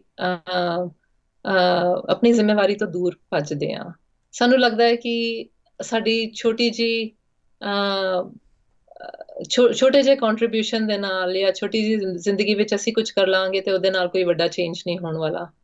ਤੇ ਉਸ ਦੇ ਸੰਦਰਭ ਵਿੱਚ ਮੈਂ ਕਿਤਾਬ ਵਿੱਚ ਪਿੱਛੇ ਜਿਹੜੀ ਬਾਤ ਲਿਖੀ ਹੈ, ਕਿਉਂਕਿ ਮੈਂ ਬਾਤਾਂ ਲਿਖਦੀ ਹਾਂ, ਬਾਤਾਂ ਦੀਆਂ ਕਿਤਾਬਾਂ ਹਨ, ਤੇ ਇਹਦੇ ਵਿੱਚ ਜਸਵੰਤ ਸਿੰਘ ਖਾਲੜਾ ਸਾਹਿਬ ਵੀ ਦੋ ਬਾਤਾਂ ਉਹਨਾਂ ਨੂੰ ਬਹੁਤ ਪਸੰਦ ਸੀਗੀਆਂ। ਇੱਕ ਤੇ ਦੀਵੇ ਦੀ ਬਾਤ ਉਹ ਕਰਦੇ ਨੇ, ਜਿਹੜੀ ਕਿ ਬਹੁਤ ਸਾਰੇ ਸਪੀਚਸ ਵਿੱਚ ਵੀ ਹਨ ਉਹਨਾਂ ਦੀਆਂ। ਜੀ, ontario ਖਾਲਸਾ ਦਰਬਾਰ ਦੀ ਸਪੀਚ ਵਿੱਚ ਵੀ ਉਹਨਾਂ ਗੱਲਬਾਤ ਕੀਤੀ ਹੈ। ਜੀ, ਤੇ ਉਹ ਸਾਰਿਆਂ ਨੂੰ ਪਤਾ ਹੈ। ਪਰ ਇੱਕ ਚਿੜੀ ਤੇ ਅੱਗ ਦੀ ਬਾਤ ਉਹ ਕਰਦੇ ਨੇ, ਜਿਹਦੇ ਵਿੱਚ ਇੱਕ ਜੰਗਲ ਵਿੱਚ ਅੱਗ ਲੱਗੀ ਹੋਈ ਸੀ, ਤੇ ਇੱਕ ਚਿੜੀ ਅੱਗ ਨੂੰ ਬੁਝਾ ਰਹੀ ਸੀ ਚੁੰਝ ਵਿੱਚ ਪਾਣੀ ਭਰ ਭਰ ਕੇ। ਤੇ ਕਿਸੇ ਨੇ ਉਹਨੂੰ ਪੁੱਛਿਆ, ਚਿੜੀਏ ਏਦਾਂ ਕਰਨ ਨਾਲ ਤੇਰੇ ਚੁੰਝ ਨਾਲ ਪਾਣੀ ਭਰ ਕੇ ਬੁਝਾਉਣ ਨਾਲ ਅੱਗ ਬੁਝੂਗੀ? ਤੇ ਚਿੜੀ ਕਹਿੰਦੀ ਹੈ ਕਿ ਇਸ ਅੱਗ ਦੇ ਨਾਲ ਜੁੜੇ ਹੋਏ ਤਿੰਨ ਜੀ ਹਨ। ਇੱਕ ਤੇ ਜਿਨ੍ਹਾਂ ਨੇ ਅੱਗ ਲਾਈ ਹੈ, ਦੂਜੇ ਜਿਹੜੇ ਖੜੇ ਹੋ ਕੇ ਤਮਾਸ਼ਾ ਵੇਖ ਰਹੇ ਨੇ, ਤੇ ਤੀਜੇ ਜਿਹੜੇ ਕਿ ਉਹਨੂੰ ਬੁਝਾਉਣ ਦਾ ਯਤਨ ਕਰ ਰਹੇ ਨੇ। ਤੇ ਮੈਨੂੰ ਇਸ ਗੱਲ ਦਾ ਮਾਣ ਹੈ ਕਿ ਕੱਲ ਜਦ ਇਹ ਬਾਤ ਪਾਈ ਜਾਏਗੀ, ਤੇ ਮੇਰਾ ਨਾ ਤੇ ਅੱਗ ਲਾਉਣ ਵਾਲਿਆਂ ਦੀ ਸ਼੍ਰੇਣੀ ਵਿੱਚ ਆਏਗਾ, ਨਾ ਤੇ ਖੜੇ ਹੋ ਕੇ ਤਮਾਸ਼ਾ ਵੇਖਣ ਵਾਲਿਆਂ ਦੀ ਸ਼੍ਰੇਣੀ ਵਿੱਚ ਆਏਗਾ। ਮੇਰਾ ਨਾਂ ਉਹਨਾਂ ਦੀ ਸ਼੍ਰੇਣੀ ਵਿੱਚ ਆਏਗਾ ਜਿਨ੍ਹਾਂ ਨੇ ਅੱਗ ਨੂੰ ਬੁਝਾਉਣ ਦਾ ਯਤਨ ਕੀਤਾ। ਵਾਹ ਸੋ ਜੀ, ਸਾਨੂੰ ਇਹ ਪਤਾ ਹੋਣਾ ਚਾਹੀਦਾ ਹੈ ਕਿ ਅਸੀਂ ਨਾ ਅੱਗ ਲਾਈਏ, ਨਾ ਅਸੀਂ ਖੜੇ ਹੋ ਕੇ ਤਮਾਸ਼ਾ ਵੇਖੀਏ, ਨਾ ਇਹ ਉਡੀਕ ਕਰੀਏ ਕਿ ਅੱਗ ਨੂੰ ਕੋਈ ਹੋਰ ਬੁਝਾਏਗਾ। ਅਸੀਂ ਆਪਣਾ ਇੱਕ ਛੋਟੀ ਜਿਹੀ ਜ਼ਿੰਮੇਵਾਰੀ ਆਪਣੇ ਉੱਪਰ ਲੈ ਲਈਏ, ਔਰ ਅਸੀਂ ਉਹਨੂੰ ਪੂਰਾ ਕਰੀਏ, ਤੇ ਸਾਡੇ ਵਾਸਤੇ ਕੰਮ ਬਹੁਤ ਸੌਖਾ ਹੋ ਜਾਣਾ। ਜੀ। ਜਿੱਦਾਂ ਇੱਕ ਹੋਰ ਵੀ ਪ੍ਰੋਵਰਬ ਆਉਂਦਾ ਨਾ ਕਿ ਕੋਈ ਵੀ ਦੁਨੀਆ ਉੱਤੇ ਜਿਹੜਾ ਫੁੱਟਪ੍ਰਿੰਟ ਆ ਉਹ ਇੰਨਾ ਛੋਟਾ ਨਹੀਂ ਹੁੰਦਾ ਕਿ ਆਪਣਾ ਨਿਸ਼ਾਨ ਨਾ ਛੱਡ ਸਕੇ। ਬਿਲਕੁਲ ਤੁਸੀਂ ਸੋ ਭੈਣ ਜੀ, ਬਹੁਤ ਬਹੁਤ ਧੰਨਵਾਦ, ਤੁਸੀਂ ਇਹ ਗੱਲਾਂ ਬਾਤਾਂ ਕੀਤੀਆਂ। ਅਖੀਰ ਦੇ ਵਿੱਚ ਕਿਤਾਬ ਬਾਰੇ ਥੋੜ੍ਹੀ ਸਾਡੇ ਸਰੋਤਿਆਂ ਨੂੰ ਜਾਣਕਾਰੀ ਦਿਓ, ਕਿਉਂਕਿ ਇਹ ਪੰਜਾਬੀ ਅਤੇ ਇੰਗਲਿਸ਼ ਐਡੀਸ਼ਨ ਦੋਨੋਂ ਤੁਸੀਂ ਛਾਪ ਰਹੇ ਹੋ। ਇਹਦੀ ਜਿਹੜੀ ਛਪਾਈ ਦਾ ਕੰਮ ਆ ਮੁਕੰਮਲ ਕਦੋਂ ਹੋਊਗਾ? ਕਦੋਂ ਸਰੋਤੇ ਇਸ ਕਿਤਾਬ ਨੂੰ ਆਪਣੇ ਹੱਥਾਂ ਵਿੱਚ ਪੜ੍ਹ ਸਕਦੇ ਆ? ਅਤੇ ਇਹਦੀ ਡਿਸਟਰੀਬਿਊਸ਼ਨ ਬਾਰੇ ਤੁਸੀਂ ਕਿੱਦਾਂ ਸੋਚਿਆ? ਇਹ ਕਿੱਦਾਂ ਅਵੇਲੇਬਲ ਹੋਊਗੀ? ਤੇ ਸਭ ਤੋਂ ਪਹਿਲਾਂ ਤੇ ਕਿਤਾਬ ਦੀ ਅਪਰੂਵਲ ਕਾਪੀਜ਼ ਮੇਰੇ ਕੋਲ ਆਈਆਂ ਨੇ ਹੁਣੇ 2 ਦਿਨ ਜੀ ਪਹਿਲਾਂ, ਤੇ ਇਹ ਪੰਜਾਬੀ ਦਾ ਐਡੀਸ਼ਨ ਹੈ, ਹਾਰਡ ਕਵਰ, ਤੇ ਫੁੱਲੀ ਇਲਸਟ੍ਰੇਟਡ, ਜਿਵੇਂ ਅਸੀਂ ਗੱਲ ਕੀਤੀ ਸੀਗੀ, ਤੇ ਹਿਸਟੋਰੀਕਲ ਤਸਵੀਰਾਂ ਦੇ ਨਾਲ। ਤੇ ਦੂਜਾ ਇਹਦਾ ਅੰਗਰੇਜ਼ੀ ਦਾ ਐਡੀਸ਼ਨ ਹੈ। ਜੀ। ਤੇ ਹੁਣ ਅਪਰੂਵਲ ਕਾਪੀ ਆ ਚੁੱਕੀ ਹੈ, ਤੇ ਕਿਤਾਬ ਬਾਈਂਡ ਹੋ ਰਹੀਆਂ ਨੇ। ਉਸ ਤੋਂ ਬਾਅਦ ਚੀਨ ਤੋਂ ਸਾਡੇ ਕੋਲ 1 ਮਹੀਨੇ ਦੇ ਬਾਅਦ 1 ਮਹੀਨੇ ਤੱਕ ਪਹੁੰਚ ਜਾਣਗੀਆਂ, ਸਤੰਬਰ ਦੇ ਅਖੀਰ ਤੱਕ। ਤੇ ਅਕਤੂਬਰ ਦੇ ਪਹਿਲੇ ਹਫਤੇ ਅਸੀਂ ਲਾਂਚ ਕਰਨ ਦੀ ਸੋਚ ਰਹੇ ਹਾਂ। ਪਰ ਸਾਡੀ ਵੈਬਸਾਈਟ ਹੈ www.pippal.org, ਔਰ ਉੱਥੇ ਤੁਸੀਂ ਕਿਤਾਬਾਂ ਨੂੰ ਪ੍ਰੀ ਆਰਡਰ ਕਰ ਸਕਦੇ ਹੋ। ਤੇ ਅਸੀਂ ਚਾਹੁੰਦੇ ਹਾਂ ਕਿ ਇਹ ਕਿਤਾਬਾਂ ਸਿਆਟਲ ਦੇ ਸਕੂਲ ਵਿੱਚ ਉਹਨਾਂ ਨੇ ਕਿਉਰਿਕਲਮ ਵਜੋਂ ਲਗਾ ਦਿੱਤੀਆਂ ਨੇ ਆਪਣੇ ਬੱਚਿਆਂ ਵਾਸਤੇ। ਉਹਨਾਂ ਨੇ ਆਪਣੇ ਹਰ ਬੱਚੇ ਵਾਸਤੇ ਇੱਕ ਅੰਗਰੇਜ਼ੀ ਦੀ ਤੇ ਇੱਕ ਪੰਜਾਬੀ ਦੀ ਕਿਤਾਬ ਆਰਡਰ ਕਰ ਲਈ ਹੈ। ਕਿਉਂਕਿ ਡੂਅਲ ਲੈਂਗੁਏਜ ਐਡੀਸ਼ਨ ਕਰਨ ਵਿੱਚ ਇੱਕ ਹੋਰ ਮੇਰੀ ਸੋਚ ਕੰਮ ਕਰਦੀ ਹੈ। ਮੇਰੀ ਸਾਰੀਆਂ ਕਿਤਾਬਾਂ ਡੂਅਲ ਲੈਂਗੁਏਜ ਹੈਗੀਆਂ, ਕਿਉਂਕਿ ਇੱਥੇ ਵੈਸਟ ਵਿੱਚ ਸਾਡੇ ਬੱਚੇ ਪੰਜਾਬੀ ਥੋੜੀ ਔਖ ਨਾਲ ਪੜ੍ਹਦੇ ਨੇ, ਪਰ ਅੰਗਰੇਜ਼ੀ ਉਹਨਾਂ ਨੂੰ ਪੜ੍ਹਨਾ ਬਹੁਤ ਸੌਖਾ ਲੱਗਦਾ ਹੈ। ਪਰ ਜੇ ਆਪਾਂ ਪੰਜਾਬੀ ਦੇ ਨਾਲ ਉਹਨਾਂ ਨੂੰ ਅੰਗਰੇਜ਼ੀ ਤਰਜਮਾ ਦੇਈਏ, ਤੇ ਉਹ ਬਹੁਤ ਸੋਹਣੀ ਪੰਜਾਬੀ ਸਿੱਖ ਸਕਦੇ ਨੇ। ਸੋ ਇਸ ਕਰਕੇ ਮੈਂ ਚਾਹੁੰਦੀ ਹਾਂ ਕਿ ਉਹਨਾਂ ਦੇ ਹੱਥਾਂ ਵਿੱਚ ਦੋਵੇਂ ਕਿਤਾਬਾਂ ਹੋਣ। ਜੀ, ਨਾਲ ਦੀ ਨਾਲ ਪੰਜਾਬੀ ਦੇ ਵਿੱਚ ਮੈਂ ਦੇਖਿਆ ਤੁਸੀਂ ਜਿਹੜੇ ਔਖੇ ਵਰਡ ਆ ਉਹਨਾਂ ਦੀ ਤੁਸੀਂ ਜਿਹੜੀ ਟਰਾਂਸਲੇਸ਼ਨ ਆ ਜਾਂ ਉਹਦੀ ਜਿਹੜੀ ਵਿਆਖਿਆ ਉਹ ਤੁਸੀਂ ਔਖੇ ਵਰਡਾਂ ਦੀ ਕੀਤੀ ਹੋਈ ਆ।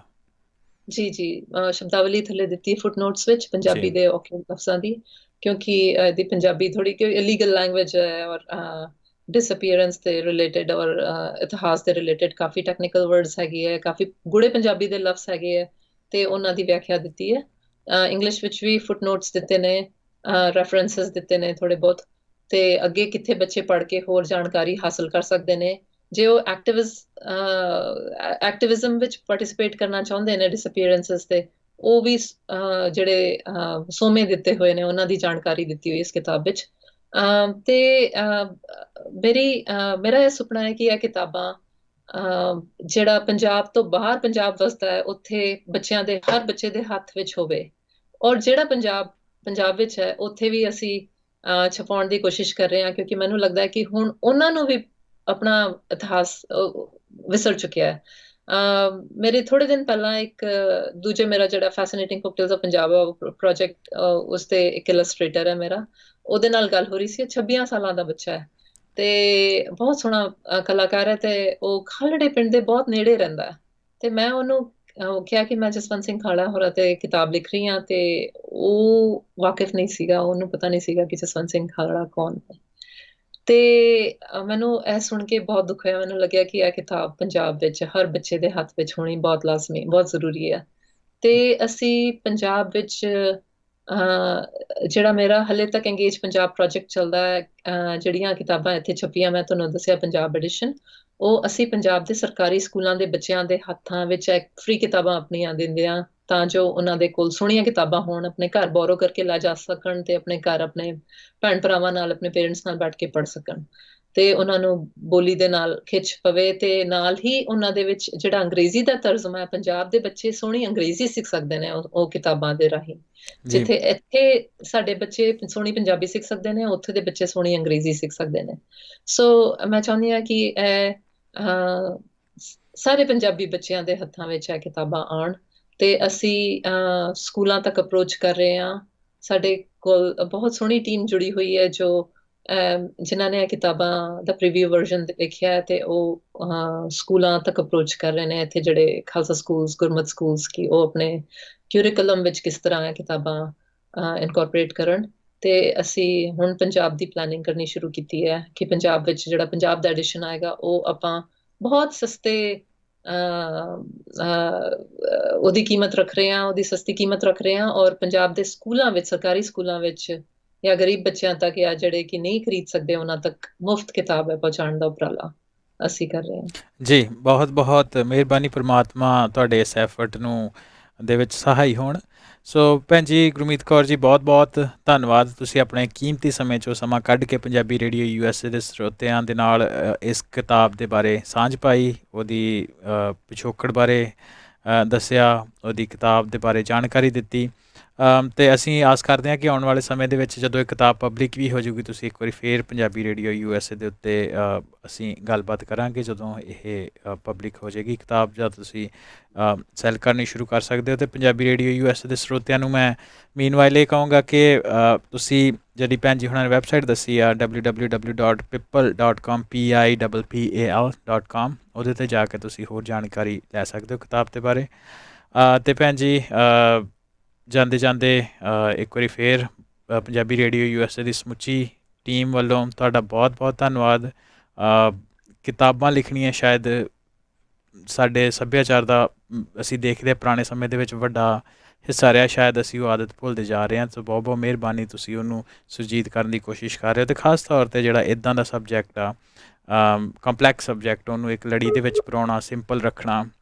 ਅਤੇ ਤੀਸਰੀ ਜਿਹੜੀ ਗੱਲ ਇਹ ਹੈ ਕਿ ਇਸ ਨੂੰ ਸਾਹਮਣੇ ਲੈ ਕੇ ਆਉਣਾ ਡਾਇਆਸਪਰਾ ਨੂੰ ਕੰਟੈਕਸ ਦੇ ਵਿੱਚ ਰੱਖ ਕੇ, ਬੱਚਿਆਂ ਨੂੰ ਕੰਟੈਕਸ ਦੇ ਵਿੱਚ ਰੱਖ ਕੇ। ਸੋ ਤੁਸੀਂ ਵਾਕਈ ਬਹੁਤ ਵਧਾਈ ਦੇ ਪਾਤਰ ਹੋ।